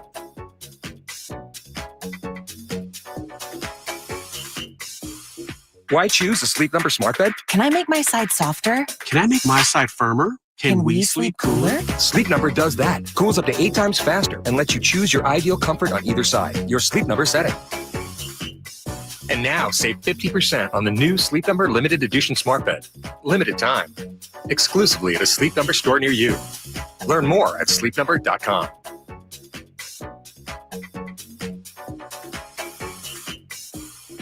Wesley Financial Group is not a law firm. Are you a victim of the timeshare trap and think there's no way out? I'm Chuck McDowell, founder of Wesley Financial Group, the original timeshare cancellation expert. And I'm here to tell you that there is a way out. All you need to do is give my office a call. I will send you a timeshare exit information kit absolutely free, explaining how the timeshare industry works and your options for cancellation. Call Wesley now for your free info kit. 800-990-1551. That's 800-990-1551. Power Business Technology is proud to be a 100% independent, locally owned and managed Toshiba copier dealer. Local ownership cuts out the red tape, allowing ourselves to never be too busy to personally answer the call when our clients need us. Recognized for excellence in service execution, training, and customer service, we're proud to be named a Toshiba ProMasters Elite Dealer since 2021. Contact us today for all your business printing needs at 844-POWER-BZ. That's 844-769-3729, or visit us at powercopiers.com. How about you try something new this year? A resolution to enjoy what you drive. And the only way to guarantee that is at Sacramento Dodge Chrysler Jeep Ram. And it's not just because they're centrally located right across from Hagan Oaks Golf Course or their huge selection of new and pre-owned vehicles. It's because their general manager, Chuck Dean, and his team, they really take the time to get to know you and your goals. To them, it's not just about a car sale. It's about building generational relationships with someone you can trust. That's why people come from all over, Folsom, Elk Grove, Woodland, Roseville, because Sacramento Dodge Chrysler Jeep Ram, it's where a handshake still means something. KHD1 Sacramento, KYMX HD3 Sacramento. From the Power Business Technology Toshiba Studios. Sacktown Sports, 1140.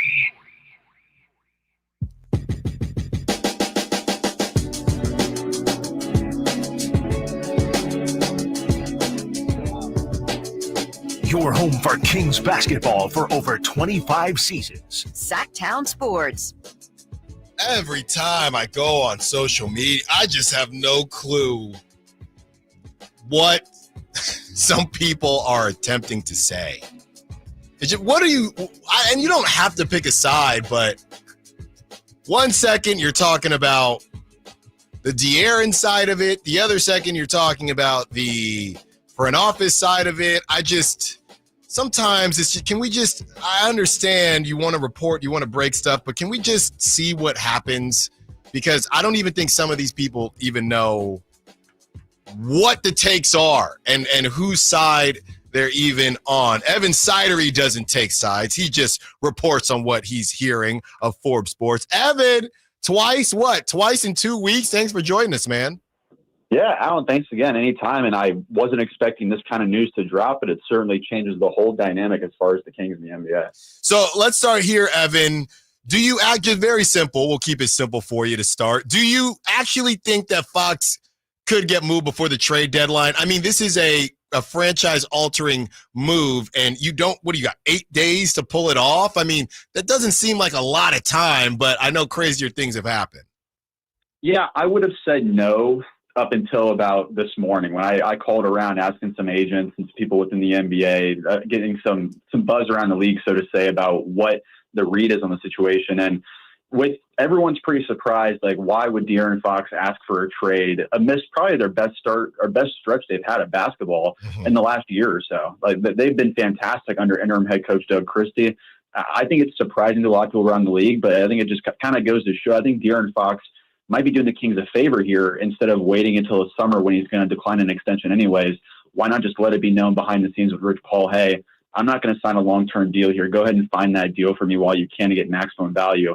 That's kind of the read that I'm getting on the situation, Alan, is that I would have said up until yesterday that I would be surprised if he's moved, but as of this morning, I'd be pretty surprised, to be quite honest, Alan, if he's not moved by the deadline. I know you probably don't have a complete handle on how everything went down, Evan, but can you just take us through your thought process when it broke that Shams came out and said, hey, the Kings are open to having discussions?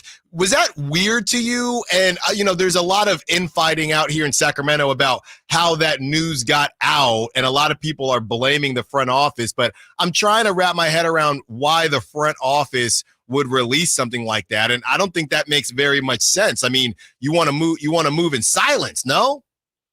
Yeah, it is interesting to me. It kind of makes me think it's from Fox's camp, just because it's hard to say, though. I'm not 100% sure as far as an answer on that. But I would say I'd lean more towards Fox's side than the Kings side. But it would make some sense if you're playing devil's advocate for a moment, where if the Kings do want to let it be known, hey, let's get some calls out there right now and see how much teams are actually interested in De'Aaron Fox. And Shams Charania did go on in SportsCenter this morning and mention that over a dozen teams have called about De'Aaron Fox so far, at least inquiring, not about like an aggressive trade-off or anything, but at least over 10 teams have called about De'Aaron Fox already, kind of gauging the price to the Kings, so to say, of what they'd be willing to pay, which is interesting to me because I think they'd be able to get an awful lot for De'Aaron Fox, especially if they trade him now instead of in the summertime, because at that point he'd be on an expiring contract, and a lot of teams would probably be known at that point he might just be a rental. So if you can get at least 2 postseason runs from De'Aaron Fox with him instead of just one, that helps your price a lot, in my opinion. And that kind of answered my next question on why Rich Paul, it came out from Sam Amick. Rich Paul says, hey, it's better to move him now, even if it's not to the preferred destination, because it's easier to sell a rental for 2 playoff runs potentially than just for 1. Talking to Evan Sidery of Forbes Sports. From what you're hearing, Evan, is this thing salvageable, or should Kings fans start to put the Fox jerseys in the closet?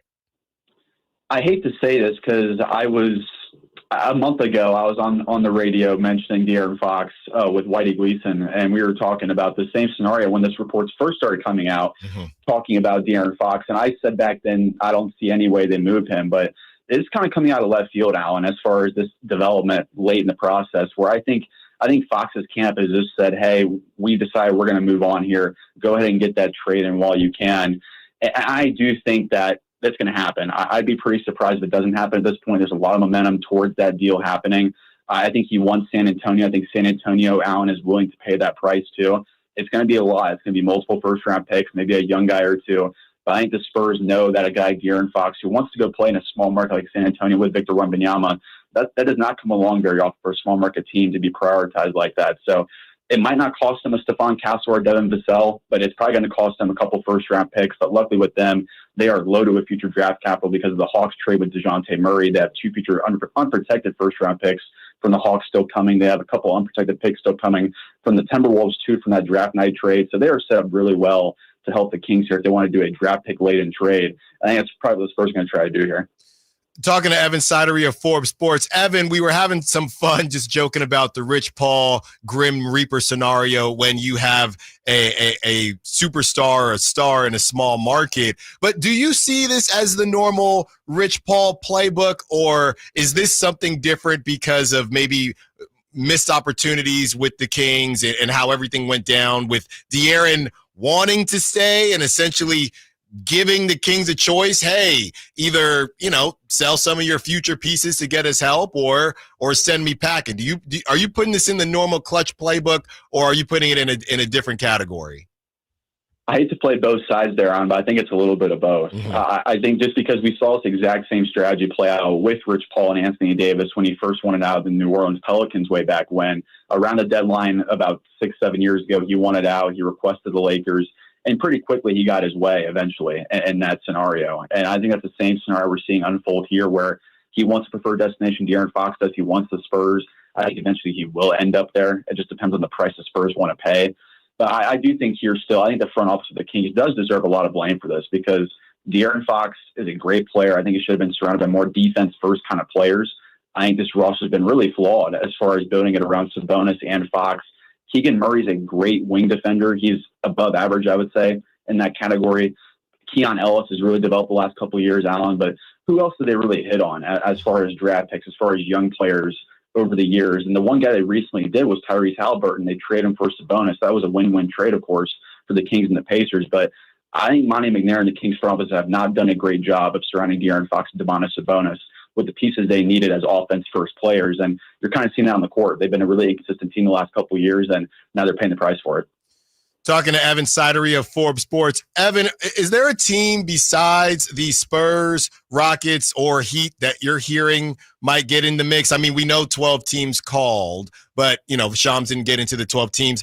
I'm assuming those 3 teams were part of the action. I know the Rockets, there was a report that the Rockets want to see what they do, which could lead them to missing out on De'Aaron, but they want to see what they do this postseason with Amen Thompson and the leap he's taken. But are there any other names that you're hearing checked in on De'Aaron Fox today?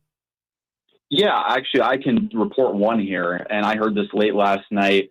Keep an eye on the Orlando Magic. Okay. That is one team to watch out for here. They have the draft pick flexibility. They have the cap space. They have the young prospects to make a really compelling offer, I think, to the Sacramento Kings for De'Aaron Fox. And the question is, with Fox on a long-term extension there, but I think if you add Orlando, De'Aaron Fox into the mix there with a healthy Paolo Banchero, a healthy Franz Wagner, Jalen Suggs, that is a legitimately terrifying quartet there that can make a lot of noise in the Eastern Conference. And Sacramento can make salaries work with Orlando by just sending out Jonathan Isaac or Kentavious Caldwell-Pope, plus Cole Anthony. So they can really quickly get there as far as players and draft capital.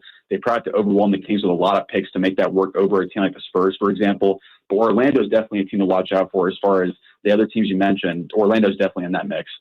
As far as the Spurs are concerned, and De'Aaron, we know he has a connection to Texas and wants to play with Wemby, or seems like he wants to play with Wemby. Let's say that move happens tomorrow. Let's say it happens today.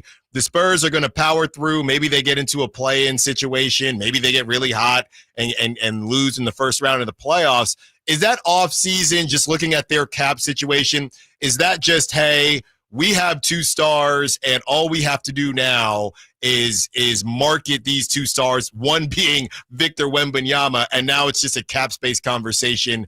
And that team, what it looks like right now, because when we're looking at this as Kings fans, we're seeing, okay, so you're going to have to give us whatever to get De'Aaron Fox. And now you're going to go into next season with whoever it is you were able to hold on to. And look, I like Stephon Castle. I like Devin Vassell, but it's not like we're talking about the Rockets here. Would the Spurs model be more so we have De'Aaron Fox and now we have become a destination for whoever is left?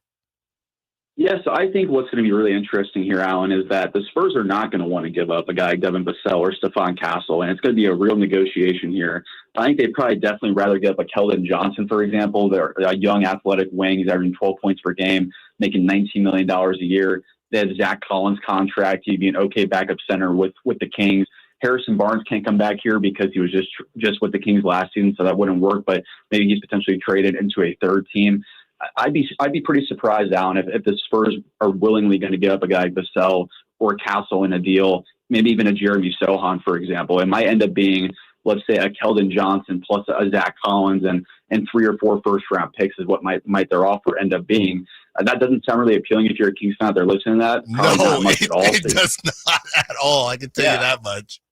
Yeah, so it would be a really big tug of war back and forth here. I think eventually the Spurs might cave and give up a Vassell, but I think Stephon Castle, at least from the indications I've heard so far, he seems pretty untouchable alongside Wembanyama. So it'd probably be a Devin Vassell-led package, maybe Keldon Johnson thrown in there as well. I would also keep an eye on Kevin Huerter being included in that deal too, Alan, because they've been shopping Kevin Huerter for months now. And ironically enough, Kevin Huerter and De'Aaron Fox's salary is an identical salary match for Devin Vassell and Keldon Johnson. So that's just something I'm honored there. It seems like every day somebody else is untouchable, Evan. Let me ask you this one before we let you go, and thanks so much for the time, as always. When you're telling us these things and the packages that you're kind of cooking up, help us out here, Evan. Give us a world where the Kings don't have to rebuild, because that Spurs package, that seems very rebuildy to me. Is there a world where the Kings can retool? And you know, there are a lot of people, I'm sure you've seen it. Hey, the Kings can actually be better if they pull this off in the immediate future. Is there a world where the Kings can retool and keep this thing rolling, or is that just Sacramento with purple lenses on? Yeah, I would say it might be the latter there, just because unless you're banking on Devin Vassell to be an all-star level player, for example, or Keldon Johnson take a leap with Sacramento, there's really not many teams that offer that player, so to say. It's going to keep you on that win-now timeline, which is what the Kings want to do, of course, and they still could. They could still be a good team if they trade De'Aaron Fox away. One thing I did hear from an agent today I wanted to ask you, because it's an interesting concept I heard. The Suns maybe try to get involved here as far as Bradley Beal and trying to offload his contract. I'd be stunned if the Kings accepted a deal with Bradley Beal in it, but let's say hypothetically a Bradley Beal plus a Keldon Johnson plus 2 or 3 first-round picks from the Kings and from the Spurs and the Suns each. So that's about 4 or 5 first-round picks to take on Bradley Beal's contract. That was a concept I heard today. I'd be, again, pretty stunned if the Kings did that. But that's kind of the deal you're looking at there. Unless it's a non-Spurs deal, it's going to be probably a lot of draft picks you're going to get back in return. Yeah, I mean, the dang Spurs, Evan. Well, look, I don't want to do it, but, you know, if he's out, he's out. Thank you so much, Evan Sidery, Forbes Sports. Go check out what Evan has cooking on ForbesSports.com. Also follow him on social media. Great stuff as always. Evan, thank you so much. We'll talk to you soon. Yeah, anytime. Thanks, Alan. We have seen this story before, but maybe it's been a little bit different every time. Let's go through other players in similar situations to De'Aaron Fox and how it ended up for them. Allen Stiles, Sacktown Sports. Domantas Sabonis plays here. He finds Sabonis, put the frosting on the cake, put the cherry on the sundae. Sabonis with a two-hand flush, makes it 114-106. Sacktown Sports is your proud home of the Sacramento Kings. When you take the time to shop at Folsom Lake Honda, there's one thing you'll always find: happy people ready to serve you. As a family-owned and operated dealership since 2009, customer service is our #1 priority. Our customers love doing business with us, and you will too. Get an instant cash offer for your trade at FolsomLakeHonda.com. We'll buy your car whether you buy from us or not. Folsom Lake Honda is your one-stop Honda shop. Folsom Lake Honda, yeah, your Twin Peaks is the best in the game. Here, the ultimate lunch lineup boasts wall-to-wall sports and scenic views. When you're hungry and in a hurry, the Scratch Kitchen delivers lunch in the clutch. I mean, where else can you order a 29-degree draft beer and a quickie combo on your lunch break? Only at Twin Peaks, the #1 sports bar. Twin Peaks Scratch Kitchen scores every time. Dig into hand-smashed burgers, chef-inspired flatbreads, and more at your local lodge.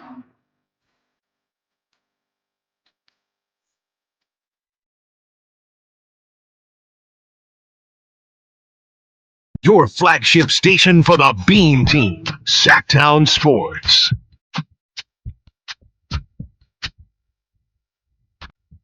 Great stuff from Evan Sidery.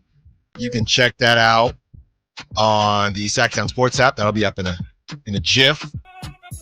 Or you can rewind on YouTube, and it will also be up as its own segment on YouTube.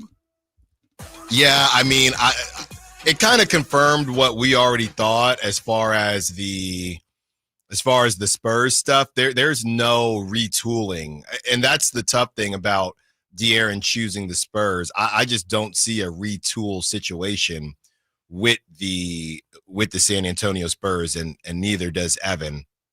But you never know. Somebody could really take a leap. The text line 530, you're underestimating how good Monk and Sabonis are together. That might be from a little bit earlier. I know everybody's tuning in at different times throughout your day, and we thank you for listening. Maybe a little bit. I mean, how good do we think Malik Monk and Sabonis are going to be together? I would say this.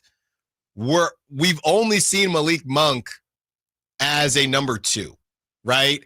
Malik Monk, when teams come into the building, into Golden One, or the Kings go into a building, Malik Monk is not circled the same way that De'Aaron Fox is. And maybe he can step up and be that if De'Aaron Fox does move on, and obviously you're going to get something back. So it's not going to just be Malik. You're going to get another, player or a couple players that should be able to help. But I don't think you can say that I'm underestimating Malik Monk because we haven't seen him in that situation yet enough to say that. It's certainly not my plan A. My plan A definitely isn't Malik Monk and Domantas Sabonis and see what happens. I mean, they got to get something tangible in return if they want this to be the roster. And I've been saying from the beginning, I've avoided the envisioning a roster without De'Aaron Fox because you have no idea what the team is going to look like. There could be 3-team, 4-team trades, subsequent transactions. You have no idea what the team is going to look like after such a monumental trade like that. But at the same time, I mean, if like Evan said, if it's not going to be Stephon Castle, if that's untouchable. And now, and that's the first time I've heard now Stephon Castle's untouchable. Everybody is untouchable now. He is the rookie of the year. Like, I understand. Khalil Ware. He's in the conversation. No. He's the rookie of the year. So, Khalil Ware is in the conversation. Mm-hmm. Stephon Castle is the leader in the clubhouse, shall we say. But I understand not wanting to trade him. If it's going to be a Devin Vassell and a Keldon Johnson and draft picks, then yeah, the Kings are probably better served. A, seeing if another team will part with a more ready-made star, or B, just do the picks thing. Just do the picks, and we'll see if another star comes available later that they can trade for. Yeah, I mean, you go with that deal, the Castle and picks deal, we will see that Malik Monk and Domantas Sabonis world. We will definitely see that. At least for 2 months. Yeah, and look, I hope I'm wrong. Somebody else is saying Jalen Brunson was a number 2 before he went to New York. I hear you on that. This is all I'm saying, and this kind of leads us into our conversation about guys that have kind of asked their way out as well. Here's the difference in what I'm seeing, and honestly, maybe I would say that Brunson might be a better comparison because, okay, so Brunson, he was in Dallas for 4 years. He left Dallas when he was 25 years old. He got to New York. He was 26, so essentially entering his prime. If I'm not mistaken, Malik Monk is either 20. I don't think he's 28 yet. I think he's 26 or 20. He's 26 years old. Malik Monk is. So you could make the argument, if you wanted to, 5-3-0, the sack chat as well. Same age as Jalen Brunson taking that next step. This is your team now, Malik. De'Aaron Fox moves on, and we see what Malik Monk can do. We're watching what Jalen Brunson can do. Because my first thought when I saw somebody say you're underestimating Malik and Sabonis, my first thought was James Harden. But James Harden, actually, he was done in OKC. He did his superstar thing. James Harden was 23 years old. Yeah. That happened quick. So that's not the comparison. He was in Houston for a very long time, but he had already become a star at 23. But this Jalen Brunson comparison, that could be a path there. That could be a path. Well, I'm not, we don't know if it's going to happen or not, but it is the reality of what the Knicks have going on. Do I think that that's possible? Why not? I mean, you could argue Malik had more cachet coming out of college. I know Jalen Brunson was a national champ, but nobody thought Jalen Brunson was going to be this. That's from Polanco P on the Sack Chat. So, yeah, why not? It's possible. We don't know, Kyle. Well, we don't know, but that's not my strategy if I'm the Kings. My strategy is not to try and build Malik Monk into an all-star in, year 8? And Malik Monk's a great basketball player, don't get me wrong. He's one of the best value contracts in the league, which tells me that somebody probably should have offered him $25 million a year this offseason, and no one ended up doing it because of salary cap reasons. But I don't want to go to the strategy of Malik Monk as my number 2 if I want to do a win now setup. And obviously if they have Devin Vassell, it's a different conversation, right? Because then you would have Monk, Vassell, whatever else. But this is what I'm saying. And we actually talked about this last week. Malik would basically be your interim number 1 option. And you have the end of this season, and whenever you move on from De'Aaron, the end of this season, next season, to see if you think it could work, right? I do think it was probably similar with Jalen Brunson. Can this dude be the dude? And Jalen Brunson balled out. Kyle, it is very possible. You say that, but I know you mentioned it, but even Jalen Brunson was in year 4. No, I know. But the ages are the same, though. I know, but Jalen Brunson just was a college basketball merchant for a long time, until he wasn't. Yeah, I know, but Jalen Brunson, the only reason he wasn't a star in the NBA is because people don't believe that people who play 4 years of college basketball can make it in the NBA. Jalen Brunson, there's no reason he should have been the 24th pick in that draft. But he was, Kyle. Yeah, but it was ridiculous that he was in the first place. And look again, Malik, 11th overall. He's got the cachet.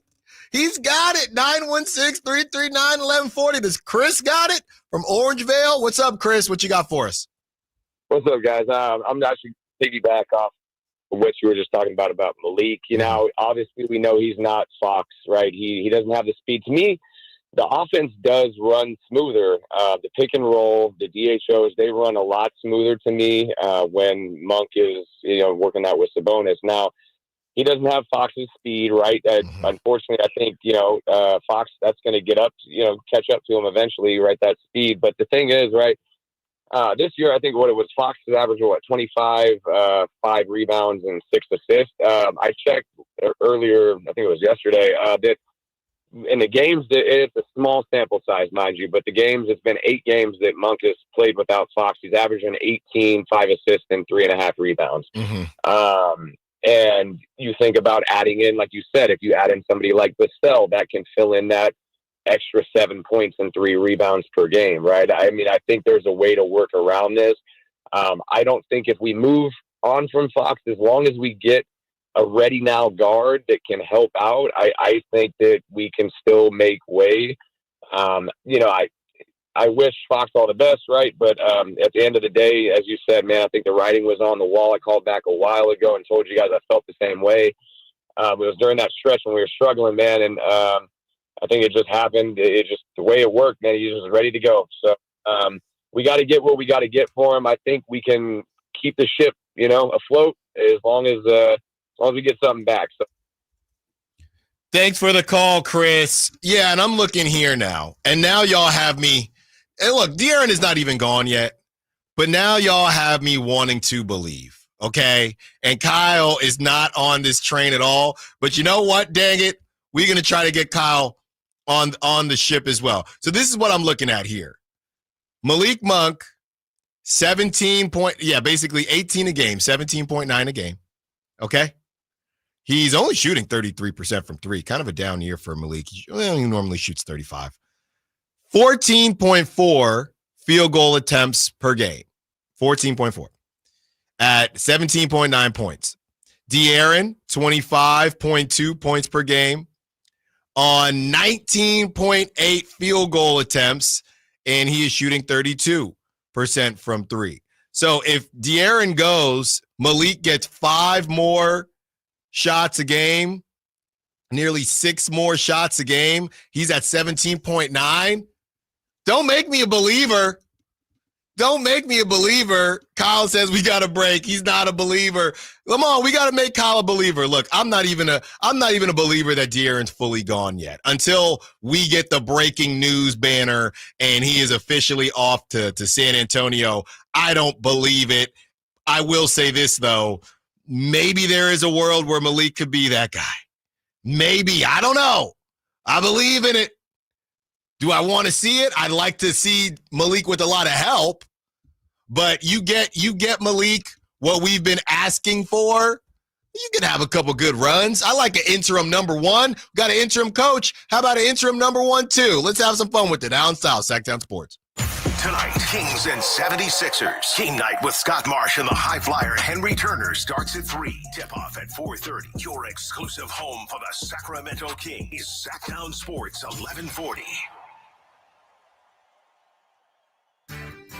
Hey, it's Carmichael Dave for American Energy Heating and Air with a question. Have you recently had a technician diagnose your HVAC system? You were a bit surprised at how much it cost? Or did something seem off about their quote? Because at American Energy, they take pride in giving you honest, straightforward solutions to get that system up and running. Have their qualified technicians come out and give you a free second opinion. It's free. You got nothing to lose but some dollars off of that original quote. They're making the uncomfortable comfortable. They've been doing it since 1981, serving the greater Sacramento area. A+ with the Better Business Bureau. That's why they keep having customers coming back for more and more and more. You can call them and set that appointment at 916-520-9990. That's 916-520-9990 or AmericanEnergyAir.com.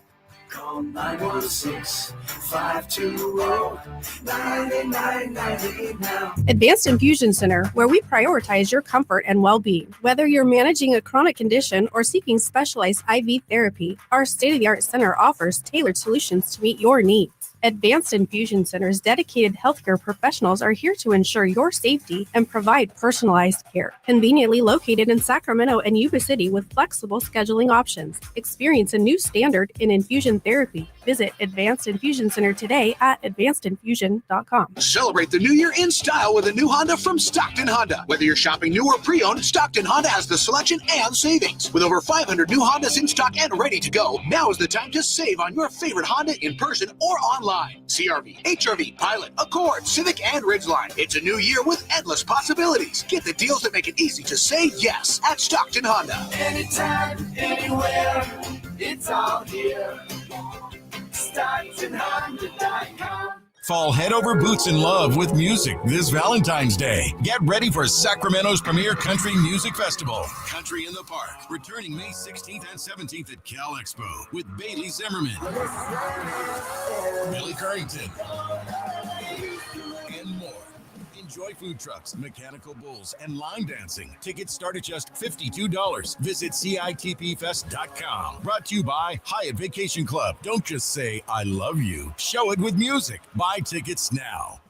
This 49er Injury Report is brought to you by Jeremy Winter, attorney at law. He cares because he's been there. After an injury-plagued 2024 season, which ended 6-11 and out of the playoffs, the 49ers will focus on getting healthy in the offseason. Running backs Christian McCaffrey, Jordan Mason, and Isaac Guerrero all suffered season-ending injuries. Left tackle Trent Williams' ankle kept him out late in the year, and Brock Purdy missed the season finale with a hurt elbow. 49ers hope to enter 2025 with a full roster back intact. Serious accident. You deserve the law offices of Jeremy Winter. 877-637-3237. Jeremy lost his mother in a car accident and knows firsthand the pain caused by tragedy. That is why he became an attorney to fight for others who are going through a tragedy. If you've been seriously injured in an accident, you deserve more. You deserve better. You deserve Jeremy Winter. 877-637-3237. I tried to quit smoking cigarettes probably hundreds of times over the years. 2 or 3 days into quitting again, I go get into a vehicle, and guess what? There's a pack of cigarettes in there. I mean, I've got the unlit cigarette in my hand. And I said to myself, why do I even try to quit if I'm going to cave so easily every time? Something clicked in my head that told me I can do this. Every attempt is part of your story to quit for good. Visit Kick It California today at kickitca.org. What's that sound? That's the sound of Downy Unstoppable scent beads going into your washing machine and giving your clothes freshness that lasts all day long. There it is again. It's like music to your ears, or more like music to your nose. That freshness is irresistible. Let's get a Downy Unstoppables bottle shake. And now a sniff solo. Nice. With Downy Unstoppables, you just toss, wash, wow, for all day freshness.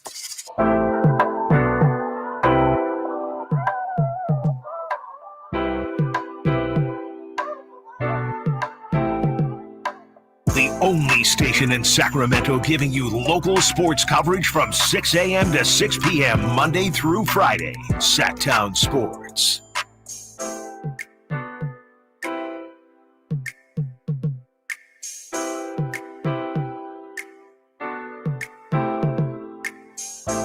A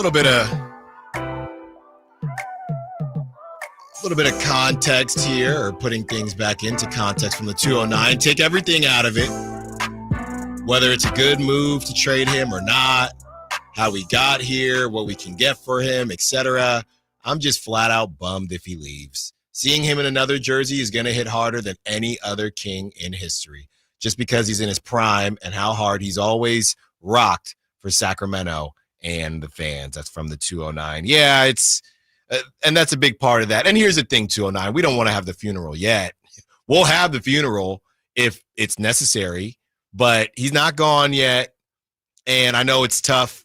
It's tough for all of us. It's tough for me. It's tough for everybody doing a show. It's tough for all the content creators trying to figure out how to approach all this, right? He's not gone. We'll see what happens tonight. They got a dang game tonight that they got to still try to win and do battle with the Philadelphia 76ers. But obviously, you know, this is just a bizarre situation. And we're about to compare it to some of the other situations. This is more from that Chris Biederman article, the Sacramento Bee. This is what De'Aaron says. That's their decision to make. I can't tell them not to listen to offers, or I can't tell them to listen to offers, Fox told Biederman. Every day I step on the court, I do my job. That's always my thing. I've never been a person to worry about anything else or go and do anything else. Every time I step on the court, I try the best I can. I try to win games. Also, Fox did not rule out the possibility of him staying with the Kings past the trade deadline and beyond if the Kings make the necessary roster improvements. If Sacramento has failed to address an area of concern over the past 2 seasons in acquiring front court help, the Kings have been tied to players such as Cam Johnson, John Collins, but as of Wednesday morning, nothing has come to fruition. That was also from NBC Sports California. So that's what De'Aaron is saying. He's just showing up to work. He's just showing up to work and going on to do his thing. Sorry, this text came in that kind of threw me for a loop. Nobody is hating on Fox, I don't think, but the fact is it's harder to build a championship team with him right now than without him. How do you get there? I don't agree with that. That's a pretty big caveat. It's harder to build a championship team with him than without him. That's a massive slight. Yeah, I don't. Fox. Well, yeah, I don't believe that at all. It's harder to build one with him if you don't want to give up future assets. Plus, the Kings, no matter what, I shouldn't say no matter. It's very likely the Kings are going to get pennies on the dollar for what they offered for him. Where they're going to theoretically recoup value is if one of those draft picks hits on an all-time great. We talked about this with the Shai Gilgeous-Alexander Paul George trade conversation, right? Like, usually the team that has the future MVP that they've drafted rarely ever lets that player go on their own volition, right? So if the San Antonio Spurs are making Stephon Castle untouchable, who I get is a Rookie of the Year candidate, but is not, I don't think of Stephon Castle as a future MVP all-star candidate in this league right now. Obviously, there's a lot of time to go, but like, if they can't even get Stephon Castle in the conversation, I don't think there's going to be this great young player that the Kings are going to acquire that's going to change the fortunes of their franchise. That, to find a player better than De'Aaron Fox, they probably are going to have to find that through the draft. Let's get to this Chris Mannix sound, Kyle, and basically, he was on the afternoon show, and he's calling it the classic Anthony Davis situation. Crazy enough, on January 28th, so 6 years ago, basically to the date of yesterday, Rich Paul informed the New Orleans Pelicans that Anthony Davis had no intention of signing a contract extension. Here is that sound. Get to this point. There's a lot of reasons he could have for wanting a trade, but what's happening right now is his agent, Rich Paul and Clutch, are basically taking a page out of the Anthony Davis playbook, right? Like, this is kind of the exact play that AD ran in New Orleans, where he didn't demand a trade necessarily, but, made it clear to the Pelicans that he wasn't signing an extension in the offseason, which has the same weight as a trade demand. So if you're a team and you're looking to maximize value, the sooner you trade a player, theoretically, the more value that you can get. So, it certainly puts the Kings in a tough spot, but I don't see any other option but to aggressively pursue a deal. Yes. That was Chris Mannix on the Drive Guys, which is coming at you at 2 p.m. today. Other players in similar situations to De'Aaron Fox in 2017, Paul George wanted to go to L.A., and even though he rerouted to Oklahoma City, he eventually got there. 2018, Kawhi Leonard wanted to go to L.A., and even though he rerouted to Toronto first, he eventually got there. 2019, Jimmy Butler went to Philly for 1 year and got to Miami despite the Heat only trading Josh Richardson and a first-rounder back to the 76ers. Don't remind Philadelphians of that. 2019, Anthony Davis, everything we just spoke about. And 2020, the fat suit. James Harden wanted to go to Brooklyn, and he found his way there. Yeah, and Kyle, I'll let you kind of elaborate here, but, the bottom line is, in all of these situations, when is the last time somebody did something like De'Aaron did and ended up staying? I'm trying to think off the top of my head. When did a conversation about a trade come up, right? But they ended up salvaging it and ended up staying. The only one I can think of, to be completely honest with you, and maybe some of the money had something to do with it, I would say the Cavs. Donovan Mitchell was on his way to New York a couple times, and Donovan Mitchell ended up staying with the Cavs. I do think money was involved, but I also think the difference with that one is Donovan Mitchell never wanted to leave Utah. It was Utah saying, we're just going to trade you. Like, they said, we're just going to blow this whole thing up. Right. Rudy early, Donovan early. I think that's the one example that you could point to and give reason for why the Sacramento Kings should trade De'Aaron right now, because there might be a Cavaliers type team that says, we will trade for De'Aaron Fox. We will try and convince him to stay with us with these two postseason runs that we have. Ultimately, though, and I think this is the underlying point, I think has been mentioned but hasn't been said a lot, and this is the player empowerment, whatever you want to call it. If De'Aaron Fox wants to go to San Antonio, De'Aaron Fox will end up in San Antonio. It might not be right now. It might not be this offseason. But ultimately, if that's the one place De'Aaron Fox wants to end up, he's approaching his first unrestricted free agency of his career. he has that leverage of, I can just do nothing no matter where you trade me or who I played for. I will just wait it out until I hit free agency and sign with San Antonio. Now, like we mentioned before, he can get more money because he can sign the 5th year with San Antonio if he gets traded right now. But ultimately, all these examples, and I know all these players are considered quote-unquote better players than De'Aaron Fox. Probably, yeah.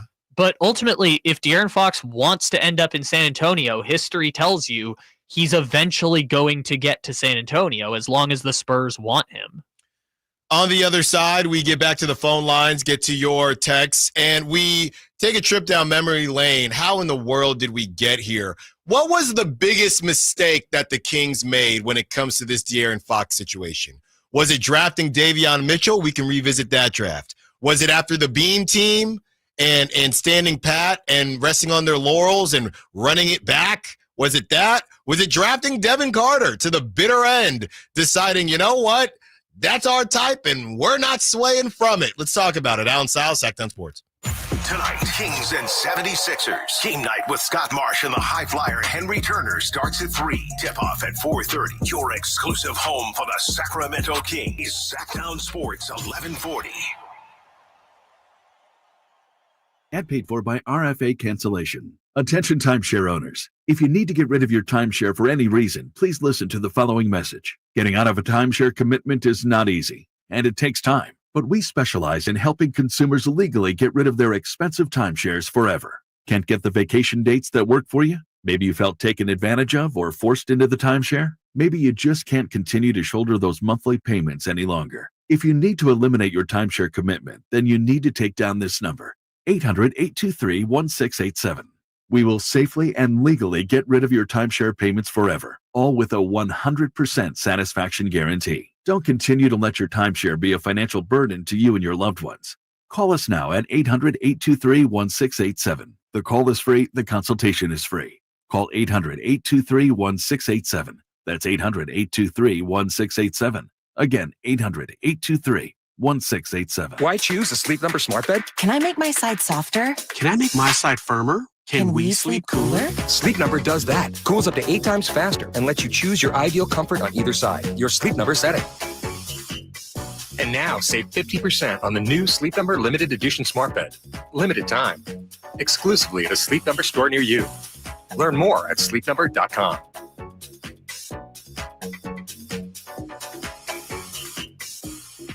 Wesley Financial Group is not a law firm. Are you a victim of the timeshare trap and think there's no way out? I'm Chuck McDowell, founder of Wesley Financial Group, the original timeshare cancellation expert. And I'm here to tell you that there is a way out. All you need to do is give my office a call. I will send you a timeshare exit information kit absolutely free, explaining how the timeshare industry works and your options for cancellation. Call Wesley now for your free info kit. 800-990-1551. That's 800-990-1551. You've heard the saying, penny wise, pound foolish, right? It means you do something that will save you a little bit right now, just pennies, but that ends up costing you pounds in the end. People put off tuning up their furnace because they don't want to take the time or spend the money to get it done. But it only takes 90 minutes and costs just $87, which is just pennies compared to the huge problems and expenses that can rack up if you don't get your furnace tuned up. You'll also save money on your energy bills, and your system will last longer. So don't be penny wise and pound foolish. Call Bell Brothers for a precision tune-up and professional cleaning today. Our number is 916-444-1234, or find us online at thenosurpriseguys.com. The No Surprise Guys, Bell Brothers. Hi, I'm Justin Gingery. One of the most common questions I receive is what makes us different from other law firms. At Gingery Hammer and Associates, we handle your case from beginning to end.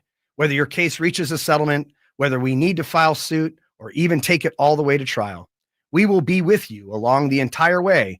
And because we are committed to you and your case, we are as invested as you are in making sure you get the outcome you deserve. If you have an injury, just call Gingery. Listen for the Toyota Tahoe Report every Thursday, Friday, and Saturday with Johnny Mosley to get the latest weather conditions in Tahoe throughout this snow season. Brought to you by your local Toyota dealers. Toyota, let's go places.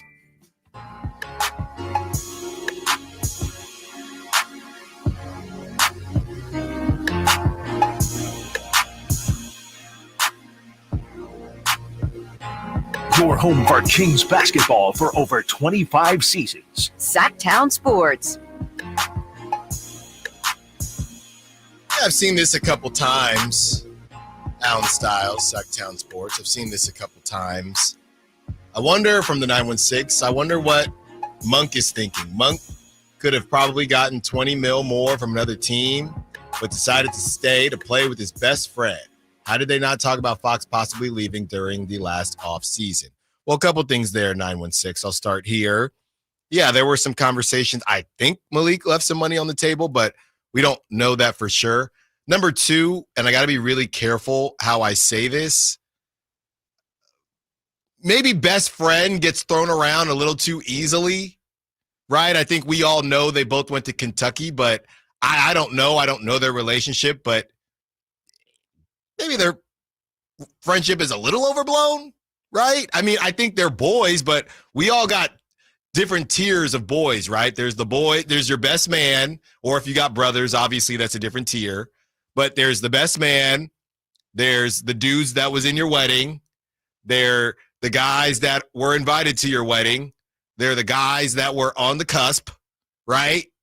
Where does Malik fall? Where do they fall there for each other?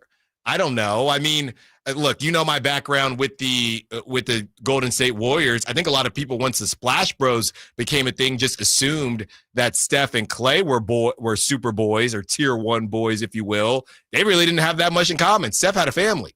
Clay was out here in these streets, living, having a good time with Rocco on boats.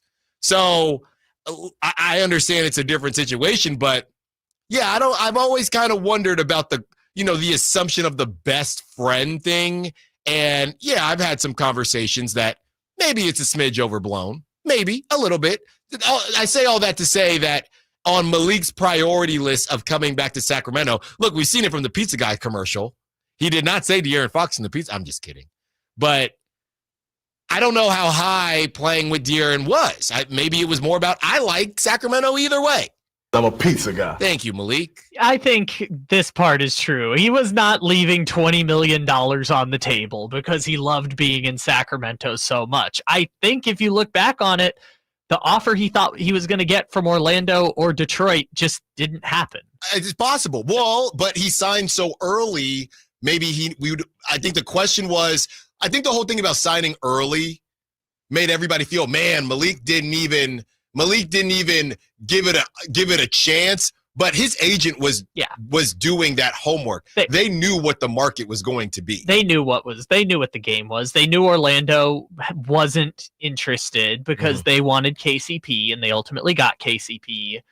Detroit was always a secondary option, and ultimately Detroit gave Tobias Harris $50 million, which is far from the $100 million Malik was asking for. So at that point, it was like, yeah, this might be the best offer on the table. We can't really risk getting into the offseason and not knowing if that offer is going to be there. So they took the best offer on the table, and that's fine. Malik is going to be here for the next 4 years in theory. So awesome. I think Malik wanted to be a part of this team, and I think that's not to be questioned. But the idea that he took a pay cut because he was only ever going to play in Sacramento or only was going to play with De'Aaron. Yeah, I think it's not there. Let's not forget, De'Aaron said, go get the bag. That is what De'Aaron said to Malik in earshot of them during media availability in the locker room last season. So I do think that they had those conversations. That's a long-winded way of me saying to the 916, I do think that they had those conversations, and they weren't there was no idea in their head, maybe not this soon, to be fair. Maybe they thought they'd at least get one more season together, but a lot of people, they thought that they would also have Mike Brown as their head coach. So bleep changes in this world. 916-339-1140 phone lines back off the hook. So let's get to them. Shrestha wants to be part of the conversation. What's up, Shrestha? What you got for us? Hey, what's up? 2 weeks back on this phone line, I brought up the idea of moving Fox, and I remember the reaction I got from you guys. So, I mean, I hate to say I told you so, but here we are. I mean, I hate the idea of trading him to a Western Conference team. We're going to give him 4 chances to burn us. because he's going to drop 50 on us every single time he comes back to the stadium. So I think it's only 15 teams out there that we got to consider. And I also don't believe a PG for PG swap is needed. We've got Monk, we've got Keon, we've got Devin Carter, who will probably grow into a better player than he has been so far. So I feel like where we need to go is that backup C, the backup 5, so that Domas can move to the 4 and still go after Cam, still go after another big. And look what we have in the Eastern Conference. That's where I'm at. I feel like that's what the Kings should do. Don't go to the Spurs.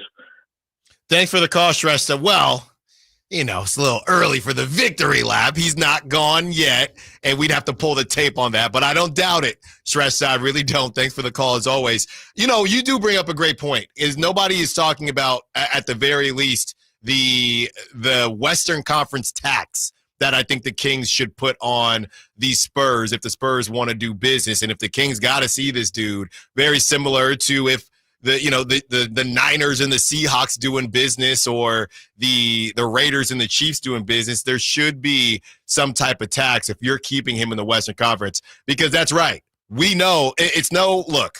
Maybe you can say I'm underestimating De'Aaron Fox, but yeah, it does kind of seem like he turns it on and turns it off. And if he's motivated, if some of y'all are booing him and go to one center, he's going to turn it on. And then we got to see the other side of Mad Fox. And I don't think anybody necessarily wants to see that. So yeah, that's a really good point as far as the Western Conference, keeping him in the same conference as you, and that tax that I would hope that the Kings would put on the Spurs to say, look, if you want us to trade him in conference and we got to see y'all and y'all are going to affect our ability to get to the playoffs, it's going to cost you a little bit extra. I would hope that's the case, but that remains to be seen. 916-339-1140. Let's get to KD. Wants to be part of the conversation. What's up, KD? What you got for us? KD. All right, so can you hear me? Yeah, we got you now. Okay, I just wanted to, tell you guys, I really appreciate your show, man. I like you a lot. I've been around for a while. Okay, I'm older than both of you guys, and I've seen this mess from the Kings. You talk about taking Joe Klein over Karl Malone, Thomas Robinson over Damian Lillard. Look, these guys are running this team, don't know what they're doing. Now, for everybody that's calling in, and I understand if De'Aaron's gone, it is what it is. But I don't think people really understand that capacity of player that we had, because I think he's going to be gone. Nobody's talking about his defense. That kid's fingers are all beat up because he's poking at balls. He's quick. He can score at will. He's the only person on that team can score anywhere on the floor. So people want to take a little small sample size of him and make excuses. Malik Monk is not a ball handler like De'Aaron. If you just watch the games, Malik, and I love Malik, but Malik is sloppy with the ball a lot. He turns the ball over. And so I think the only thing good that's going to come out of this is going to make Monty McClair and his owner look more pathetic than they have been. Thanks for the call, KD. And thanks for the kind words as well. Appreciate you listening to the show. Only ball handler? Or only guy that can score anywhere on the floor. See, that's interesting because I do think that De'Aaron is a better all-around player than Malik, but I would argue that Malik can also score anywhere on the floor, right? I would argue DeRozan can also score everywhere on the floor. I know people... The three-point would be the question mark there. He's been a good three-point shooter on the Kings. What can I say? But I think... the offensive game is not lacking for the Sacramento Kings. We've seen that when DeRozan's been hurt, when Malik's been hurt, when Fox has been hurt. Their offensive game, especially from playmaking scorers, is certainly not lacking in any stretches. I mean, heck, the Kings hope that Devin Carter can be that guy. Yeah. It might not happen right now, but the Kings certainly hope that if Devin Carter was this top 5 prospect that they hoped he was going to be, that one day he'll be a person running the point for the Kings at times. Well, you're going to need someone, and I think that's been another issue as we look at everything that the Kings have done leading up to this. Yeah, I was just checking. Stephon Castle does go 6'6", so I mean, I am. Well, you gotta get out of the castle here, Stiles, because Oh yeah, sorry, he's untouchable. He's now. untouchable. Oh, sorry. There's no way. Let's look at the Devin Vassell instead of the Stephon Castle. Kyle, you're everybody's untouchable. 916-329-1140. Oh no, pool guy Mark, he wants another try. Keep it clean, pool guy Mark. What you got for us?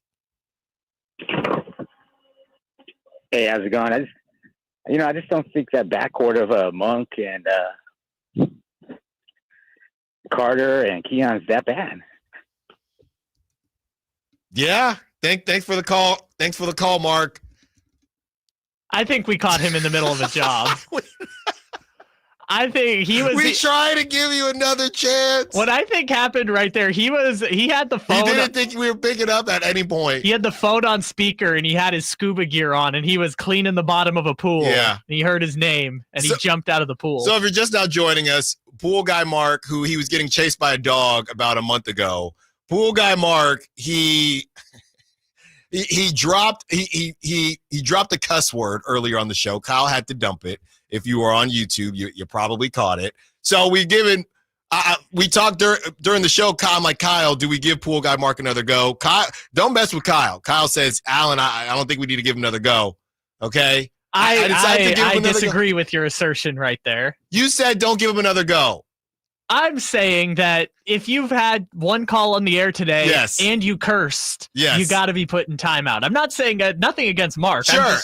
You want to put him in timeout. I said, you know what? Phone lines are clear. We're up against it. I'll give him some time. And now he's saying on the text line, a client came out. Pool guy Mark, you're done for the day.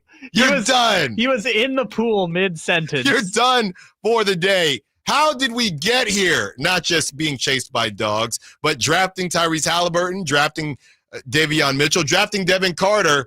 Let's talk about everything that went wrong in the De'Aaron Fox era. Allen Stiles, Sacktown Sports. Tonight, Kings and 76ers. Game night with Scott Marsh and the high flyer Henry Turner starts at 3. Tip-off at 4:30. Your exclusive home for the Sacramento Kings. Sacktown Sports, 1140. Getting your guaranteed maximum refund with TaxSlayer feels like saddling up and chasing down. Look at that sweet moolah! That big old cash cow.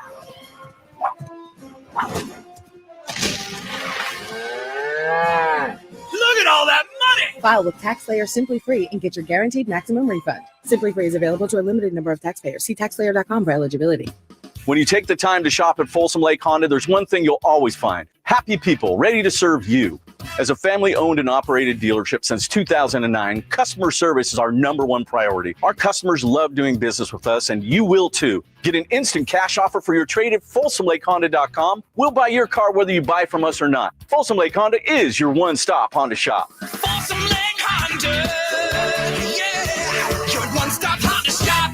Bonneville International Radio Station contests are open to participants at least 18 years of age and older that are residents of California and who reside in one of the 6 counties that make up the Sacramento metro area, unless otherwise specified. Employees or agents of the station, Bonneville International Corporation, other area radio stations, or any entity associated with the contest are not eligible to win, unless the station otherwise specifies in its own discretion. Persons who have won in the last 30 days from a station contest or event may not be eligible. For a copy of the general contest rules, visit khdk.com. Paid for by government. Now is the time to fill your vault with Morgan Silver Bars. Grab your piece of America's silver legacy with this special offer. These spectacular shining silver bars featuring a crisp image of the iconic Morgan Silver Dollar, a legendary coin that has captivated collectors for generations. Call now to secure 1-ounce silver bars minted in 99.9% pure silver and made in the USA. Don't miss out on this special deal. Regularly priced at $49.95, but for a limited time, only $39.95. Save $10 per silver bar. Limit of 25 bars per customer. The more you buy, the more you save. Up to $250 in savings and free shipping on every order. Plus, with qualifying orders, you'll receive a free Morgan Silver Dollar. That's a $59.95 value free. Call 1-800-937-4707 now to secure your 1-ounce Morgan Silver Bars for only $39.95.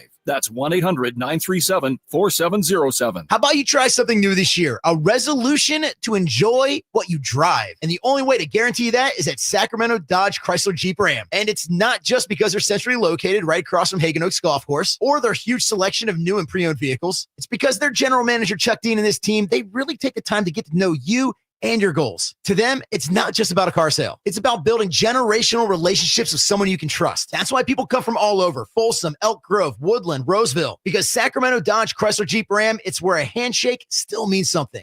Hey, it's Carmichael Dave coming to you from my good friends at American Energy. Look, it's already cold outside. It's only going to get colder. American Energy wants to help you stay warm and make sure your system is operating safely. So right now is the time to take advantage of the $49 tune-up inspection. Normally $119, $49 right now, and that includes a full safety and duct inspection. And check it out. If your system's over 10 years old, and I'll bet it is, the tune-up, yeah, it's free. It's free from a company that's been in business since 1981, serving the greater Sacramento area. A+ Better Business Bureau. Check their Yelp, check their Google reviews. Don't take my word for it. Give them a call right now. $50 off your first recommended repair. If you need a new furnace, half off the price of a new unit. Check them out at theaeway.com and tell them Carmichael Dave sent you.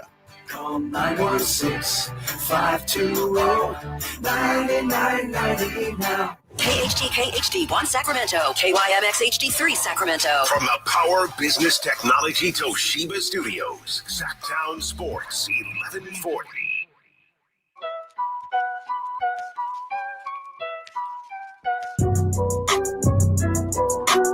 Your flagship station for the Beam Team, Sacktown Sports.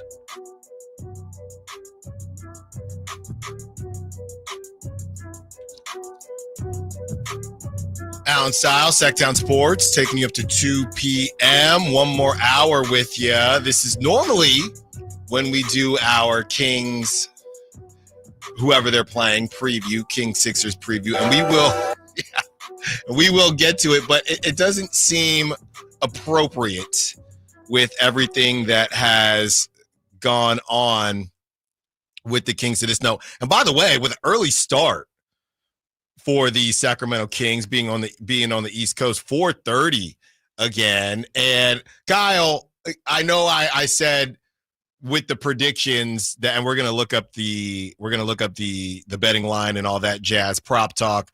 I know I said that this is either going to be a blowout and the Sixers are going to blow out the Kings, or the Kings are going to blow out the Sixers. De'Aaron Fox, he's going for 40 or 14, right? That's what this is. No, I don't know. Yes. I don't know why you keep saying that. It's 40 or 14. It's just going to be a normal business as always. It's not. Sacramento Kings basketball game. They're going to go down by 15 points because Kelly Oubre Jr. is going to have 28 points at halftime, and then they're going to storm back, and it's going to be a 2-point game in the final minute, and you know who they're going to call on? Fourth quarter Fox. And you know what fourth quarter Fox is going to do? He's going to hit or miss the game-winning shot for the Sacramento Kings. And that will, everything will be added, right? They lose this game. Oh, man, this is just, if you like soap operas, the Kings, and we talked about how boring last season was. They've made up for it this season, and it started in the offseason with Mike Brown and that extension taking a little bit longer than maybe it should have, and the De'Aaron Fox turning down the extension thing, and the Malik Monk situation, and Harrison Barnes getting moved and getting DeMar DeRozan. So it wasn't all bad during this past offseason, but there was a lot more drama than there typically has been. And we asked the question, where did this all go wrong? What was the biggest issue as far as the Kings and the decisions that they made as it pertains to one De'Aaron Fox? And one I always see, Kyle, is the Davion Mitchell draft. The Tyrese Halliburton thing, I don't think gets put in the same light because they ended up moving off of Tyrese Halliburton. But you could put that in the category too, because that was them essentially saying, hey, we don't necessarily know if you're that dude, so we're going to bring in Tyrese Halliburton as well. But they did end up choosing De'Aaron once they kind of decided, we don't know if this will work, if you guys will be able to play together. So they move off of De'Aaron, move off of Tyrese and keep De'Aaron. There's still rumors to this day that actually the Pacers were the ones to pick, and maybe it wasn't really the Kings picking De'Aaron. It was saying, hey, take one of them. I think we're solid either way. And that one, I think we know in hindsight, was the Pacers wanted Tyrese over De'Aaron and weren't willing to do the deal unless it was Tyrese. I'm just saying, I have heard that the Kings weren't necessarily picking De'Aaron. Yes, that is true. So that draft, and then a couple years later, whatever it is, that draft with Davion Mitchell, this is the one where I think things get a little bit squirrely, because you have Davion Mitchell who gets drafted 9, and at that point, De'Aaron's thinking, okay, well, you just got Tyrese, and at that point they still had Tyrese, if I'm not mistaken. You have Tyrese. Now you're drafting Davion Mitchell, who's smaller than both of us, no disrespect, but he is. And luckily, that draft wasn't great. If you wanted to nitpick, Zaire Williams, who's bounced around, James Bouknight, I don't even know if he's still in the league, Joshua Primo, I don't know where he is now, Chris Duarte, Moses Moody could have helped, sure. Moses Moody would probably still be on the Kings. I think he would be. Corey Kispert, who is okay. Oh, he's been doing well with the pool boy and jacuzzi Wizards this year. These two, and this is what I was listening to. Shout out Drew. I was listening to a King Space yesterday. Right. This is what is tough for me. So Drew said basically, I really liked Trey Murphy in this draft. Şengün went 16. All right, and Trey Murphy went 17. The Davion Mitchell thing is confusing because those guys were never going to go number 9, right? I don't know how these draft things work. Sometimes people who are bottom of the lottery picks go in the top 5. Drafts are often based on feel. So I don't know. You could defend any pick being at number 9. Honestly, it's just the Sacramento Kings made the decision they made at the time, and it was one of a bunch of subsequent moves, both in the draft and beyond, that were questionable at best. I mean, we go back to 2023 where they gave up the number 24 pick in the draft, which became Olivier Maxence Prosper with the Mavericks to just move off of Rashawn Holmes' contract. And they ended up using that freed up cap space to sign Harrison Barnes, whom they then traded for DeMar DeRozan. So the Sacramento Kings have had a number of these gaffes, but I think the Davion Mitchell one stands out because it was the second draft that Monty and Wes had after nailing the Tyrese Halliburton pick on the first go around. Right. And for some odd reason, you just decide to go guard again. Yeah, which I saw some people were calling out Wes Wilcox and how he drafted a lot of guards in Atlanta. Yeah. And Kevin Huerter was one of them, and then he brought Kevin Huerter back just a couple of years after leaving Atlanta. So I guess I understand some of that sentiment. But the Davion Mitchell pick was, in hindsight, not the best pick, but it wasn't a bad pick. He was an instrumental part of the Beam Team season, like one of the 8 rotation guys. He was off night. Everyone loved off night. He was off night, but unfortunately his shot was off night too, and that didn't help. I liked him coming out of Baylor. I'm a sucker. I told you about Brunson, but I can't stand Brunson because he went to Villanova. But I'm a sucker for a national championship, a college story. I'm a sucker for that. But for the Kings specifically, that made no sense. It didn't make a ton of sense. So that happens. You talked about Maxence Prosper. You decide you go Keegan Murray. I would call Keegan Murray a hit. Yes. And now here we are with the 2024 draft, and you take Devin Carter. And to me, the conversation that needs to be had is whether or not Devin Carter was a miss or Devin Carter was some form of insurance, because you started to see the writing on the wall that early with De'Aaron Fox. And honestly, I think it's a better look for the Kings to say that than what they said. And they couldn't say, yeah, we thought De'Aaron might be out the paint soon. They can't say that, but what they said was bad. It's the best player in the draft. Teams are going to have to react to us. And, oh, by the way, he can't play until January. Sure, it would be nice for them to say that now, and it will be nice for them to say that if Devin Carter blossoms into a starting guard in this league. I'm just curious, and I know the answer to this is I don't know. Mm-hmm.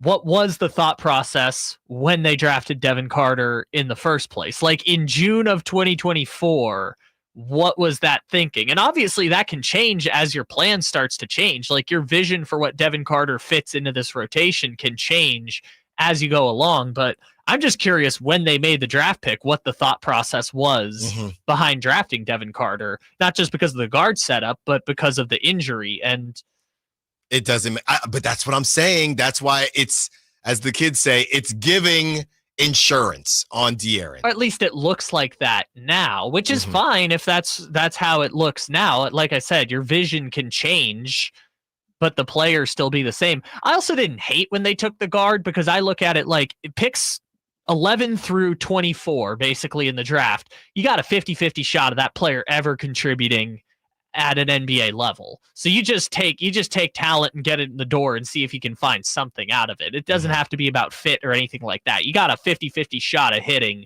especially in that draft class where everyone said like the top 5 picks in this year's class are going to be better than any player that was in last year's class. Yeah, but if you're going to be wrong, to me, it was just, and I think I said this yesterday, it almost came off as the Aaron Rodgers situation in Green Bay, just to the bitter end. Yeah, we're just not going to do it. And we know it's a thing now because everyone's saying how it's a thing now, but we're still not going to do it. Are you talking about taking a forward? Or what? Yeah, just taking anybody that is tall enough to be on The Bachelor. That's what I'm talking about here because I watched the first episode last night. Is it any good? Well, this guy's like a former hooper, and I don't know how much he actually played in college. I mean, great looking dude, of course, but it's only the first episode, and man, those things are 2 hours. It takes a long time to get through. That's like a 20-hour. I'm telling you, this dude, I mean, the women, they were just in love, tall, dark, and handsome. This dude is taller than any of the guards picked during De'Aaron Fox's tenure. So 6'4"? He looks like he could post up right now and maybe help Keegan out on the post. That's what it looks like. Maybe we should sign The Bachelor. I mean, Aaron Rodgers' brother turned being on The Bachelor into a media career. Maybe this guy can turn being on The Bachelor into a basketball career. Let's start with a broadcasting He job played first. Professionally. So there you have it. On the other side, we do get into the game tonight. By the way, there is a game tonight. Sixers taking on the Kings out there in Philly. I saw G-Man was eating a cheesesteak. G-Man, you should have told me where to get the cheesesteak, man, or at least ask Draper. Maybe Draper helped them out. Kings, Sixers preview, and, of course, more De'Aaron Fox talk on the other side. Allen Stiles, Sacktown Sports. The only place you'll find Keegan Murray is Sacktown Sports. Out to Keegan Murray, straight away for 3, and Keegan knocks down the triple. Hey, Sacramento, it's Keegan Murray, and you're listening to the home of Sacramento Kings, Sacktown Sports. Your local sports leader. What's up? We're talking again to Chad Hoblet of Hoblet Dodge, Chrysler, Jeep, Ram in Woodland. Chad, tell us what's happening for the Start Something New sales events. Check out the world of electric when you lease a new 2024 Dodge Hornet RT Plus plug-in for as low as $99 a month for 24 months with $39.95 due at signing. And these things get 77 MPGE. My sister has one and she loves it. Wow, that's 3 times the miles per gallon of my car. It is pretty impressive how much money you can save at the pump. But we also have a huge selection of used cars at the Hoblet Certified Pre-Owned Supercenter with over 200 vehicles available and 40 under $20,000. See their full selection at HobletDodge.com. Unbeatable prices, unbeatable selection. Nobody beats Hoblet, period. Lease of $99 for 24 months is before tax and license. Must be California resident. Includes 6,500 SFS hybrid electric federal tax credit and 2,500 West SFS lease cash. Must finance through Stellantis. $39.95 due at signing. 7,500 miles per year. 30 cents per mile over. Tax and license extra. 7th is net savings. Sample MSRP 51,370 VIN A20366. See dealer for details.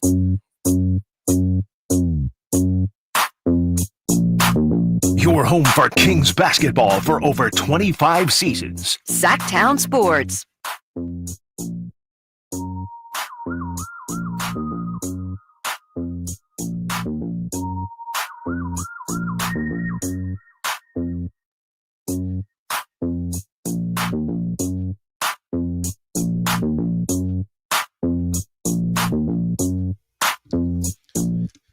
Taking you up to 2 p.m. It's time for our preview. Yes, there is a game tonight. Somebody already saying, Jacob, De'Aaron Fox under 22.5 points. Is it down to 22.5, Jacob?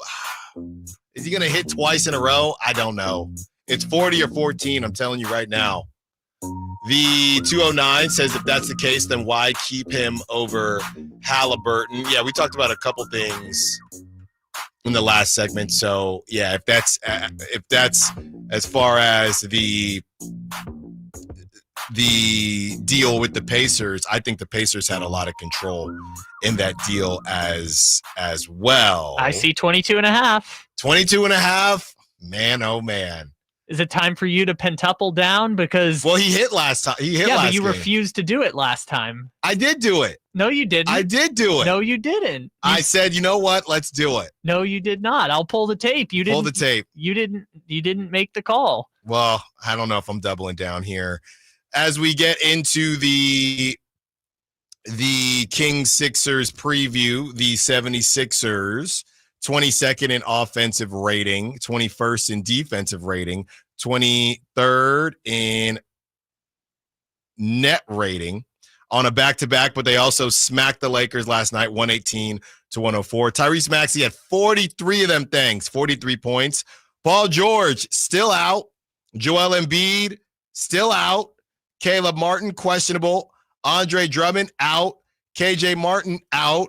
And Sac's finest, Jared McCain with that torn ACL, he's out as well. So you would think that the Kings should be able to take care of business.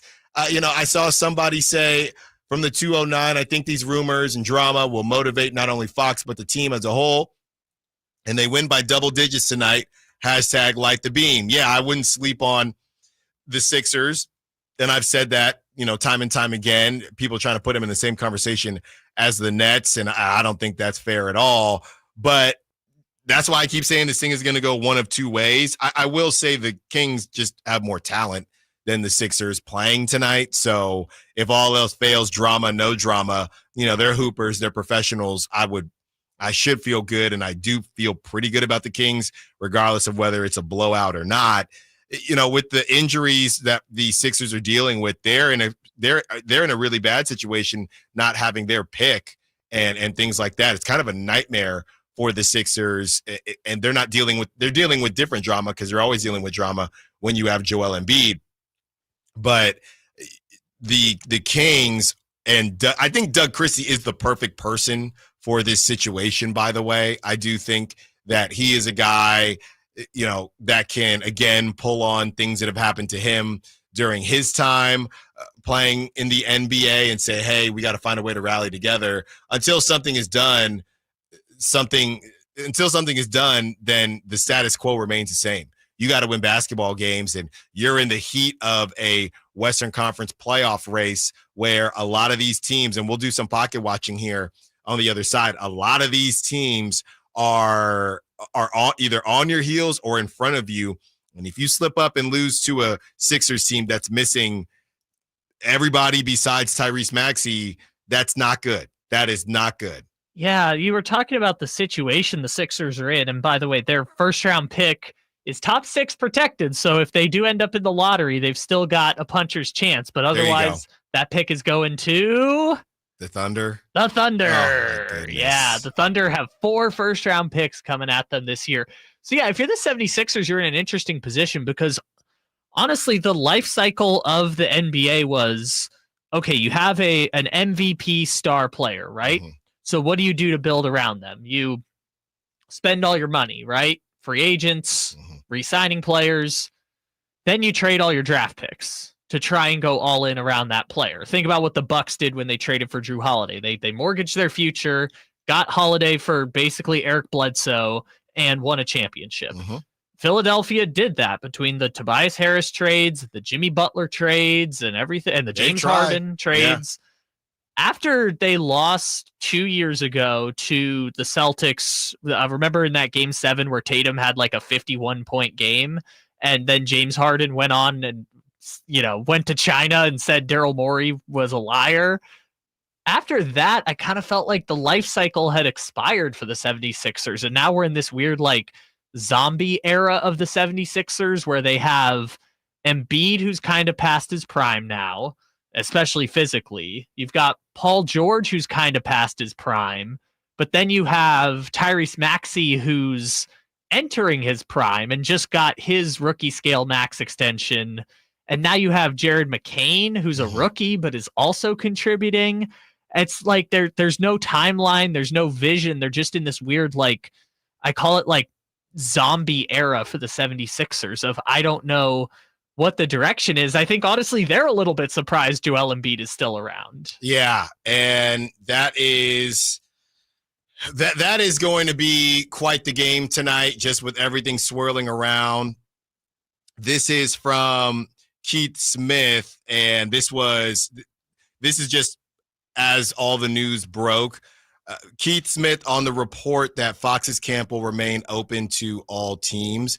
My guess, Fox isn't burning a bridge and will try to make it work with other teams, but back channel, he still really wants to go to San Antonio. That might give them a boost to go get him. So that all this stuff, I just saw this, all this stuff is continuing to swirl around. And as I keep doing that, from the NBA, Stephon Castle reclaims the top spot, and Jalen Wells jumps up in the NBA app Kia rookie ladder. Come on, San Antonio. He's not untouchable. We need him. We got to get like a castle noise or so, like the gates closing on the castle every time you try and trade for Stephon Castle, because it's not going to happen. But that is I did not hear about Stephon Castle being untouchable until this week. I think Stephon Castle is untouchable right now because he's in the middle of his rookie season. If we get to the off season, maybe we can have a different conversation. I just think he's not going to get traded in the next 7 days. Maybe that changes once he's had a full rookie season and once the Spurs have a chance to really look at the landscape. All I'm saying is there is a 0% chance the Spurs are going to trade him in the next 7 days. Yeah, no, I hear you on that. I'm also seeing from Shams, there's chatter that a big multiple team trade may be going down and to get De'Aaron. And I think this goes to what we heard from Evan Sidery, and you can check out that segment on the Sacktown Sports app and on YouTube. If the Kings, there is no real retool path between San Antonio and the Kings immediately, right? But what if a third team gets in the mix that can net the Sacramento Kings some type of win now asset? Who that third team is, again, that's why I just don't think this is going to happen, because there's not enough time for this stuff, man. If the Sacramento Kings took 7 weeks to try and trade for John Collins, how are they going to trade for De'Aaron Fox in 7 days? I don't know. And the deals that never went through, but players were told that they did go through. I mean, it's just an absolute mess. What would happen now? Sorry to cut you off right there. I know we were transitioning. What would happen if we get to Wednesday, February 5th? It's the day before the trade deadline, and the Kings trade for Cam Johnson.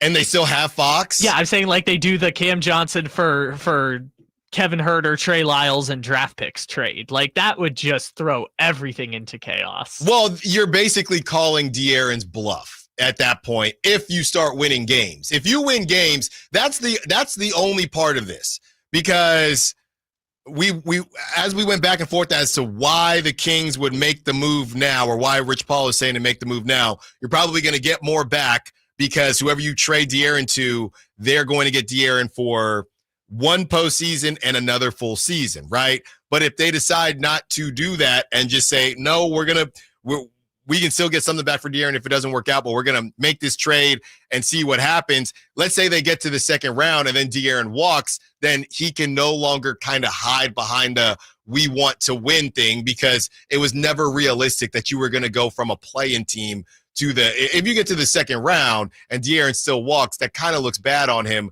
because they were never going to go from play-in team to Western. I shouldn't say never, but it wasn't going to happen. You wanted to, you were already done, and the writing was on the wall. Yeah, you wanted to believe, and people called in and said, I think this team with Doug Christie can be a Western Conference Finals team. And that was certainly the hope. That was certainly the dream. But it's hard to stake your future on hopes and dreams if you don't have any results to back them up. Let's talk about what the Kings have going on tonight and moving forward as far as pocket watching and the rest of the Kings' schedule. Does it matter right now? More De'Aaron Fox talk as well. Allen Stiles, Sacktown Sports. Tonight, Kings and 76ers. Game night with Scott Marsh and the high flyer Henry Turner starts at 3. Tip-off at 4:30. Your exclusive home for the Sacramento Kings. Sacktown Sports, 1140. My good friends over at Jiffy Lube have an amazing New Year oil change special going on right now for the month of January. Get a full synthetic oil change starting at just $76.99 with a $33 off coupon online. That's right, starting at just $76.99 for a full synthetic motor oil change with a $33 off online coupon from jiffylube.com today. Offer valid for up to 5 quarts of premium motor oil, specialty vehicles, and diesel extra. Happy New Year from Jiffy Lube. It's a myth to think you don't play golf well enough to get fitted for golf clubs. The professionals at the Hagen Oaks Player Performance Studio would argue that playing the game with golf clubs properly fitted to your body and swing characteristics is the best way to improve your game and have more fun on the golf course. With a professional staff of fitters, all the major brands of equipment, and cutting-edge technology featuring TrackMan, the indoor-outdoor Hagen Oaks Player Performance Studio is worth a look.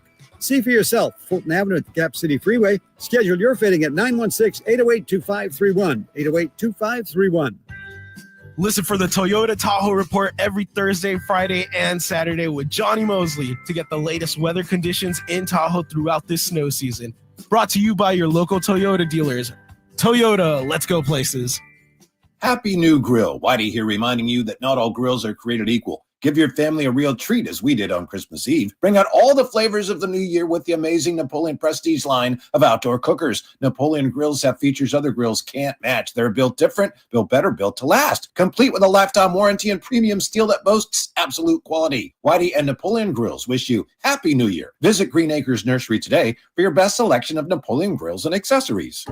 Progressive's Auto Quote Explorer lets you easily compare direct rates from different insurance companies, so you can be confident you're getting the right one, even if it's not with Progressive. Way more confident than you were when you bought that TV in the parking lot. It just happened to not come in a box or include a remote. And when you finally managed to turn it on, all it displayed was the menu of Grumpy's Tacos. So use Progressive's Auto Quote Explorer and be confident you're getting insurance that's right for you. Progressive Casualty Insurance Company and affiliates. Not available in all states or situations. Prices vary based on how you buy. This is a story of the one. As a maintenance specialist for university housing, he knows college students can major in wear and tear. Plus, housing so many students doesn't leave a lot of room to house all the supplies he needs. That's where Grainger comes in. With over 1 million industrial-grade products and fast, dependable delivery, Grainger carries the quality products he needs so he doesn't have to. From a new door hinge to a whole new faucet. Call, click Grainger.com, or just stop by. Grainger, for the ones who get it done. Fall head over boots in love with music this Valentine's Day. Get ready for Sacramento's premier country music festival, Country in the Park, returning May 16th and 17th at Cal Expo with Bailey Zimmerman, Billy Currington, and more. Enjoy food trucks, mechanical bulls, and line dancing. Tickets start at just $52. Visit CITPfest.com. Brought to you by Hyatt Vacation Club. Don't just say, I love you. Show it with music. Buy tickets now. Celebrate the new year in style with a new Honda from Stockton Honda. Whether you're shopping new or pre-owned, Stockton Honda has the selection and savings. With over 500 new Hondas in stock and ready to go, now is the time to save on your favorite Honda in person or online. CR-V, HR-V, Pilot, Accord, Civic, and Ridgeline. It's a new year with endless possibilities. Get the deals that make it easy to say yes at Stockton Honda. Anytime, anywhere, it's all here.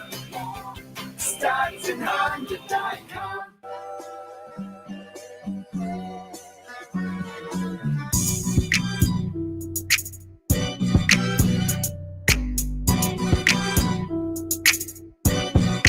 The only station in Sacramento giving you local sports coverage from 6 a.m. to 6 p.m. Monday through Friday. Sacktown Sports.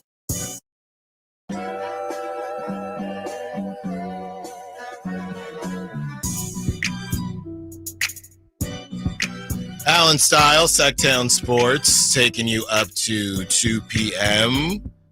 Couple more minutes to get your calls in as Whitey Gleason will join us for some crosstalk, and we don't normally take calls during that time. Got some text to read through.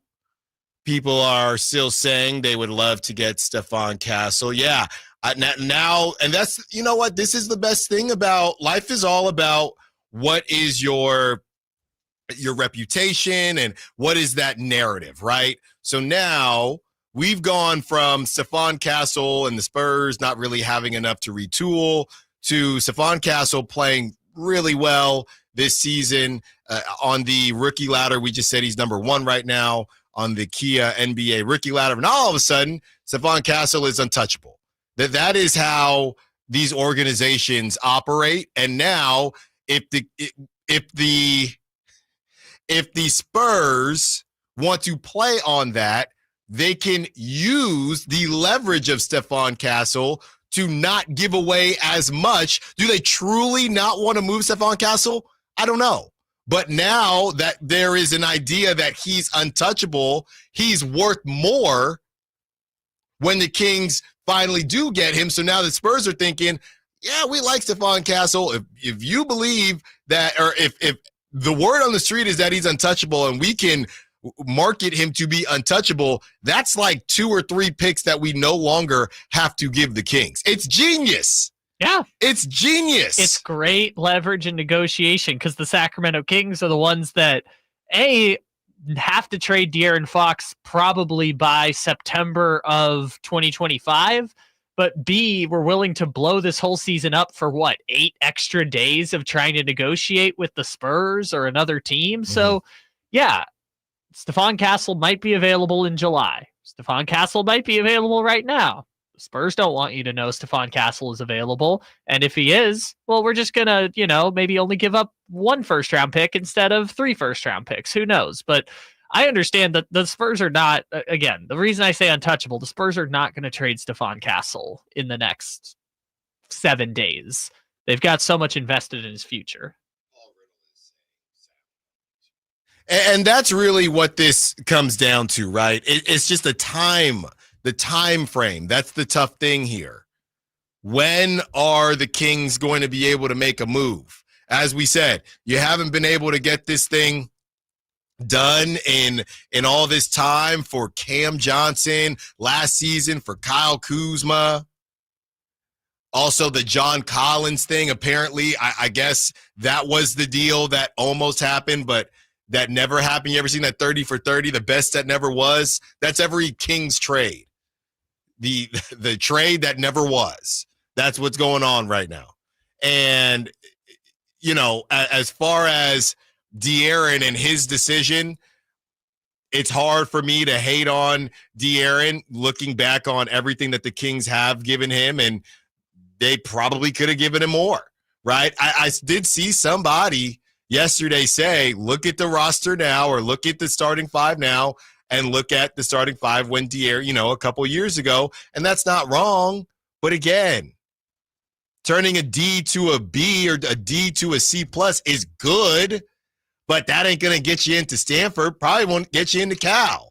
Yeah, and this is the situation, is that it might not just be one thing, right? It's not just the roster. It's not just the future draft capital. Yeah. All De'Aaron Fox is saying is that he's not planning to sign a contract extension. If that's De'Aaron Fox's move, that's his prerogative. It doesn't necessarily mean the Sacramento Kings are dead to rights or that they can't compete. It's just De'Aaron Fox thinks that they're his best chance to accomplish his goals, which, based on what he's said in the past, is to win championships or win at the highest level of the sport, is to play with a player who is that MVP caliber guy. You threw out the rhetorical question earlier about who's the player you'd be most confident is better, or that De'Aaron Fox is better than. Yeah. And my answer, despite all his postseason success, is Jamal Murray. I know definitively De'Aaron Fox is a better basketball player than Jamal Murray. However, Jamal Murray plays with Nikola Jokic, and Nikola Jokic is Wilt Chamberlain. And there is that fine line between playing with Wilt Chamberlain and playing with Domantas Sabonis. While Domantas Sabonis is putting up these incredible numbers, we all acknowledge Domantas Sabonis isn't quite Jokic. And that's the advantage Jamal Murray has in his situation with Denver. But I feel like that speaks to what are we doing with De'Aaron Fox? Because if that's what you – and look, it takes more than two to tango, and we'll see how far the Nuggets go. This is probably their thinnest bench. This is probably one of their worst rosters with Jokic, just based on, the Nuggets writers that we had on, and they don't really trust the bench that much. Some young guys, Aaron Gordon's been in and out of the lineup. They don't have KCP anymore. So we'll see what happens with the Nuggets this season, but they're still sitting in the 4 seed. And Jamal Murray has been in and out. So to me, if you are playing with Diet Jamal Murray, Diet Jokic, in Domantas Sabonis, everyone says he's Charmeleon to Jokic's Charizard, and Şengün is Charmander. If you're playing with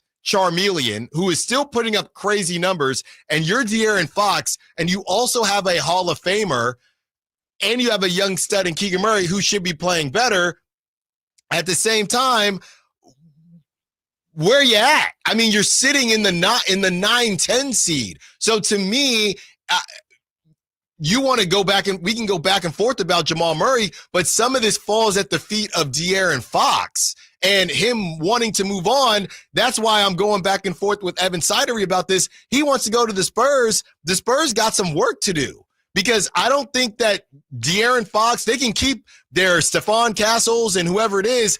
I don't believe that De'Aaron Fox and Victor Wembanyama, with the current lineup, if they keep the guys they want to, and they just give up Devin Vassell and some picks, that team does not scare me in the West. And maybe I'm tripping. Well, because it's all built around Wemby, right? All the Spurs success revolves around Victor Wembanyama becoming an MVP or a defensive player of the year every single year for the next 10 years. That's the only reason the Spurs are a desirable destination in any way. Honestly, I know Castle looks like he's going to be good, but over the last 7 years, they really haven't drafted all that well. They happened to get the one pick that became Wemby. The Spurs haven't drafted that well. They haven't signed a premier free agent. Chris Paul, sure, whatever. But they play at a small market, and I know it's weird to say this. The Spurs have the 3rd longest playoff drought in the NBA. I know that's weird to say. The San Antonio Spurs, winners for 30 years in a row, have the 3rd longest playoff drought of any team in the NBA. So the only thing that is attractive about San Antonio is Victor Wembanyama. And I understand why De'Aaron Fox looks at this and says, for the next 6 years of my career, that's the player I want to play with. And that's fine, but I'm sitting here and I'm looking at this Nuggets roster, okay? And they just lost to the Bulls. I would take, and someone on the 209 is disagreeing that Fox is better than Murray. I think it's tight, but we had people in the chat saying that Fox is better than Devin Booker, right? Is Fox better than Trae Young? I think so. I would say yes. I think so. That's probably my name. I don't know that I can say that Fox is better than Devin Booker. I do think they're both guys that can turn it on and turn it off, but I'm probably taking Devin Booker. Trae Young is probably the name that I would say. Here's my thought: is Jamal Murray is the one at the bottom of the list where I definitively say best player I know is not as good as De'Aaron Fox, and Kyrie Irving is on the flip side where I'm like, worst player that I know is better than De'Aaron Fox is Kyrie Irving, and Jamal Murray's probably the best. So wherever you look at that in the point guard rankings, that's about where I put it. But to your point about Denver, yeah, I mean, Denver's weird because they had the 2 seasons where Jamal Murray tore his ACL and he missed 2 playoff runs, right? So it wasn't so much that this roster is better than those rosters. It's just this roster is healthier than those, so therefore it's better, but it's also not as good as the championship roster of 23 and 24. However, Denver this year, if you replace Jokic with Sabonis, I think would be a better team than this current Sacramento Kings team. I don't think that's a crazy thing to say if you just took If you just swapped Jokic for Sabonis right now, I think. Sure. Hold on. So this is what I have. Christian Braun, okay, he dropped 28 against the Bulls, by the way. Christian Brown. Michael Porter Jr. Michael Porter Jr. is, I think, better than Keegan Murray right now. Yeah. Okay. Is Christian Brown better than DeMar DeRozan? I'm just going position for position. No. Okay. Michael Porter Jr. better than Keegan Murray? No. Nikola Jokic is better than Domantas Sabonis, but Domantas Sabonis is really good. Jamal Murray better than De'Aaron Fox? I mean, you heard what I said. It's basically a push. Russell Westbrook better than Malik Monk? Yes. I think you could argue that. My point is, one team is 4th, one team is 10th. And if you look at the bench, Aaron Gordon's been in and out. He's only playing 22 minutes. He's not himself yet. Peyton Watson is just out there defending, and Julian Strawther. So I'm laying some of this at the feet at De'Aaron. I'm not saying you have to be the 4 seed, and I know Jokic is better than Domantas Sabonis, but you are the 10 seed right now. Yeah, that's totally fair. And I don't think it's about this one season or even one season in San Antonio. It's just De'Aaron Fox deciding that if I can play anywhere I want in the league under reasonable circumstances, I want to go play with Wemby. For the next 6 years, I could be teammates with Victor Wembanyama. It's hard to turn that down. And look, it also matters who is better and who's having a better season. Again, you got Christian Braun dropping 28. When is the last? I mean, I guess that's your forward situation. So that's either Keegan or DeMar DeRozan, and DeMar will do it. But honestly, you don't see that a lot. You don't see that happening a lot. Michael Porter Jr. with 18. So it's tough, but as hard as we've been on the front office, I do think there is a level of this to say, yeah, De'Aaron also, the Spurs are probably going to be looking for a third guy. I don't even know if De'Aaron will end up being the number 2 out there, to be honest. And I don't think he cares. And he doesn't have to care. He can do whatever the heck he wants. But we got Stephon Castle, the big 3. Well, yeah, he's going to be number 3 after Stephon Castle at this point. All right, Whitey Gleason joins us. We have Prop Talk, Dog segment, and our predictions as well. Allen Stiles, Sacktown Sports. Tonight, Kings and 76ers. Game night with Scott Marsh and the high flyer Henry Turner starts at 3. Tip-off at 4:30. Your exclusive home for the Sacramento Kings is Sacktown Sports 1140. Hey, it's Carmichael Dave for American Energy Heating and Air with a question. Have you recently had a technician diagnose your HVAC system and you were a bit surprised at how much it cost? Or did something seem off about their quote? Because at American Energy, they take pride in giving you honest, straightforward solutions to get that system up and running. Have their qualified technicians come out and give you a free second opinion. It's free. You got nothing to lose but some dollars off of that original quote. They're making the uncomfortable comfortable. They've been doing it since 1981, serving the greater Sacramento area. A+ with the Better Business Bureau. That's why they keep having customers coming back for more and more and more. You can call them and set that appointment at 916-520-9990. That's 916-520-9990 or AmericanEnergyAir.com. Call 916-520-9990 now. Do I choose a Sleep Number smart bed? Can I make my side softer? Can I make my side firmer? Can we sleep cooler? Sleep Number does that. Cools up to 8 times faster and lets you choose your ideal comfort on either side. Your Sleep Number setting. And now save 50% on the new Sleep Number limited edition smart bed. Limited time. Exclusively at a Sleep Number store near you. Learn more at sleepnumber.com.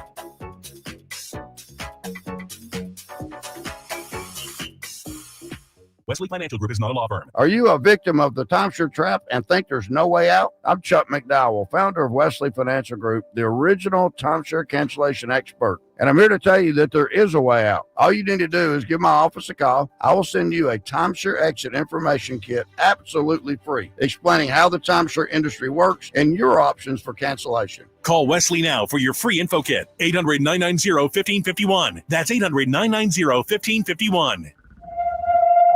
Something amazing is happening here. Scientists are using AI to study how whales talk to each other. CDW experts can give researchers the power to process complex data with HP workstations, advanced by AMD Ryzen Threadripper Pro processors. With easier handling of AI workloads, your organization can bring powerful insights to the surface. Make amazing happen. HP, AMD, and CDW. Learn more at cdw.com/HPAMD. Millions of Americans take medicine like Ozempic and Zepbound. Many of them are overpaying by thousands of dollars a year. These GLP-1 medications for diabetes, weight loss, and more may not always be covered by your insurance, but GoodRx can help. GoodRx helps you save every month on prescriptions at over 70,000 pharmacies nationwide. Best of all, it's free to use. Check GoodRx to save on GLP-1s. Just go to goodrx.com/GLP. That's goodrx.com/GLP. GoodRx is not insurance, but can be used instead of insurance, including Medicare and other federal and state-funded programs. The good news? Now that you've lost the excess weight, InShape Fitness is here to help you maintain your new look with everything from fitness classes to full-length mirrors to admire your new self. We are InShape. You are ready. Join online today at InShape.com.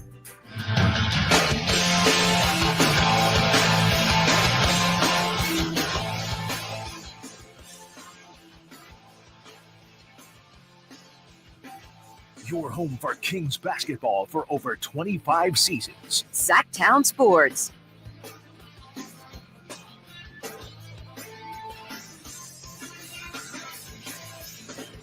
Real quick, Isaac Jones is headed to San Francisco. The Stockton Kings and Sacramento Kings two-way forward is a G League selection to play in the G League Up Next game presented by AT&T during NBA All-Star. Shout out to Isaac Jones. I just found myself in a world of Spurs talk, and Whitey Gleason's going to join us right after we do Prop Talk and Dog segment. I just found myself in a world of Spurs talk. And yeah, I guess I was not familiar. I was familiar with Stephon Castle's game, but it's to the point now where as I'm reading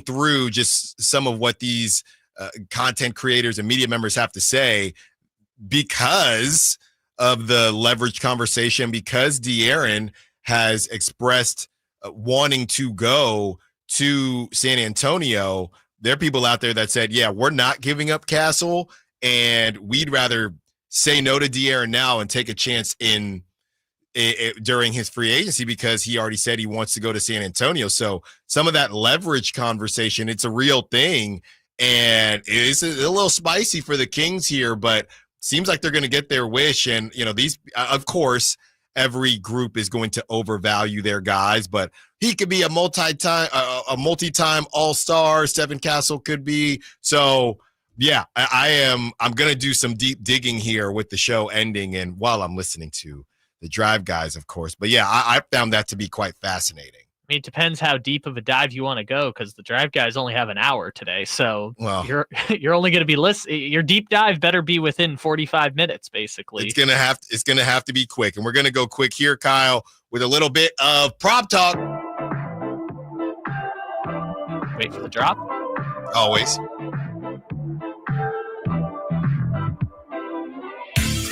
They called me a madman. This man has only gone over his line in one of the last 6 games. And I told y'all this could go one of 2 ways. And if you can get De'Aaron Fox at 22.5, you take it.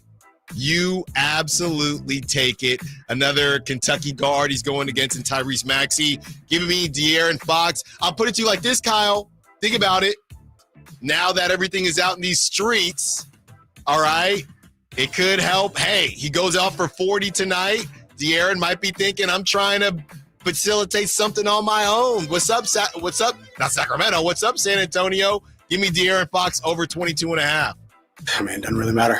It might not, De'Aaron, but at least give us a win before you leave. Is the trade news being out in the public and the world surrounding De'Aaron Fox going to fix his sprained thumb, though?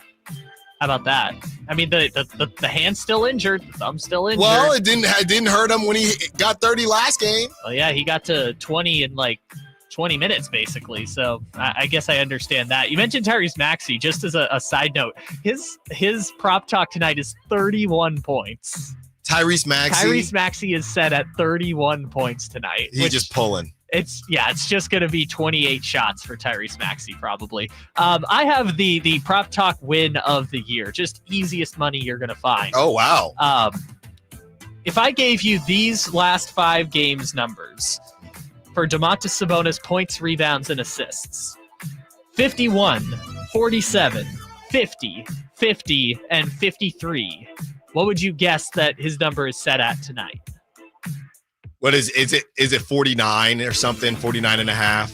43 and a half for Domantas For Sabonis. points, rebounds, and assists? 43 and a half is the number tonight for Domantas Sabonis. So if you want yourself some easy prop talks, Domantas Sabonis, who has a triple-double in 2 consecutive games, to remind you. Domantas Sabonis, 43 and a half points, rebounds, and assists is going to be an over, which sucks because Domas is playing the best basketball of the season right now, and as soon as he starts balling, we have all this De'Aaron Fox stuff happening. I don't know. Sometimes you're stuck on are you sure that's not a goblin?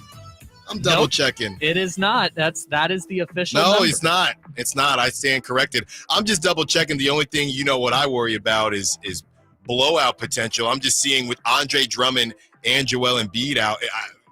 Who are they running? The big Yabusele Frenchman. is at center. That's what they're doing. Yeah, I was gonna say the big Frenchman, Gershon Yabusele. Did you see, by the way, just since we're talking about him, did you see that he was at the NFC Championship game between the Commandos and the Eagles, and no one recognized him? That's great. Just no one in the crowd knew who he was, which is crazy because he's like 6'10". Yeah. Everyone's like, nope. Just he posted a picture with the people around him. No one had any idea who he was. Wow. So it's Sabonis versus the French baguette tonight. So we will see what happens there, Kyle. Let's do predictions first quickly. The Kings, only a 6.5 line. So, yeah, I don't know what's going on with that Sabonis. Maybe they know something, but Kings favored by 6.5. I'm just going to go ahead and say they cover. Give me 115 to 101. I don't know where the Sixers are going to get too many more points than that with only Tyrese Maxey, and Tyrese Maxey will be on Ellis Island, I would assume tonight. So give me 116 to 101. 116-101. You said it's either going to be a blowout or a Kings blowout or a Sixers blowout. You already know my prediction. 2-point game. Well, first of all, the Kings are going to go down 15 in the first half because Kelly Oubre is going to have 28 points. And then they're going to come back. It's going to be a 2-point game. Last second, you know who's going to get the shot? De'Aaron Fox with 8 seconds to play. What is he going to do with it? That's my prediction. Oh, I don't know what he's going to do with it, but I'm just saying that's what's going to happen. Also, just quick note, Jason Anderson just put out, Doug McDermott is now questionable due to illness. That's the only addition to the Kings injury report. There you go. AB on the SAC chat saying Kings 122 to 98. Azalea says De'Aaron's going to dribble it off his foot. That is funny, but hopefully not. All right, Kyle, let's let those dogs out. Who let the dogs out? Who let the dogs out? Got to go quick here. My dog for tonight, Doug McDermott is now sick. Normally our dogs are not the main players, so I'm going to keep. Yeah, no Dougie tonight. I am torn on this one, Kyle, but I've gone to this guy before. I do think that it's a Trey Lyles type night without a big, a traditional big for the Sixers. He might be able to get some more run there. So I'm going to go Trey Lyles, and hopefully we get about 12 points out of him. I like that prediction here. I know I said Sabonis with the big line. I feel like picking him to be a triple-double would be dog-worthy, but he's also done that each of the last 2 games. So instead of doubling down on Sabonis, I'm going to go with my favorite Sacramento King. Oh, what's up, Sacramento? Old Keegan Murray. Big ol' game for Keegan Murray tonight. Keegan Murray, all righty. That is all for the Allen Stiles Show. Thank you to Kyle. Thank you to Evan Sidery and to all the callers. Plenty of callers today. Callers, texters, sack chatters. Whitey, we still got some time before we hand it over to the drive guys. Got like 20 seconds. No. We have about 30. What are your thoughts on the De'Aaron thing? I disagree with you that he's going to San Antonio so he can be a Wemby sidekick. I think it's more about playing with Wemby, but also family. And I can't believe that Kyle Ledbetter said that Kelly Oubre is going to score 28 points tonight. I'm just saying it's going to be some random 76er. Could be Yabusele. Could be Eric Gordon. It's just going to be some random Sixer that has 20 points at halftime. What are you guys talking about today, Alan? On the show. What did you talk about? What was the burritos topic? again? Okay, great. That's right. Whitey Gleason, Kyle Draper, Jay Johnson coming up next. Until tomorrow, secure the bag, light the beam. All right. Gotta go. Tonight, Kings and 76ers. Game night with Scott Marsh and the high flyer Henry Turner starts at 3. Tip-off at 4:30. Your exclusive home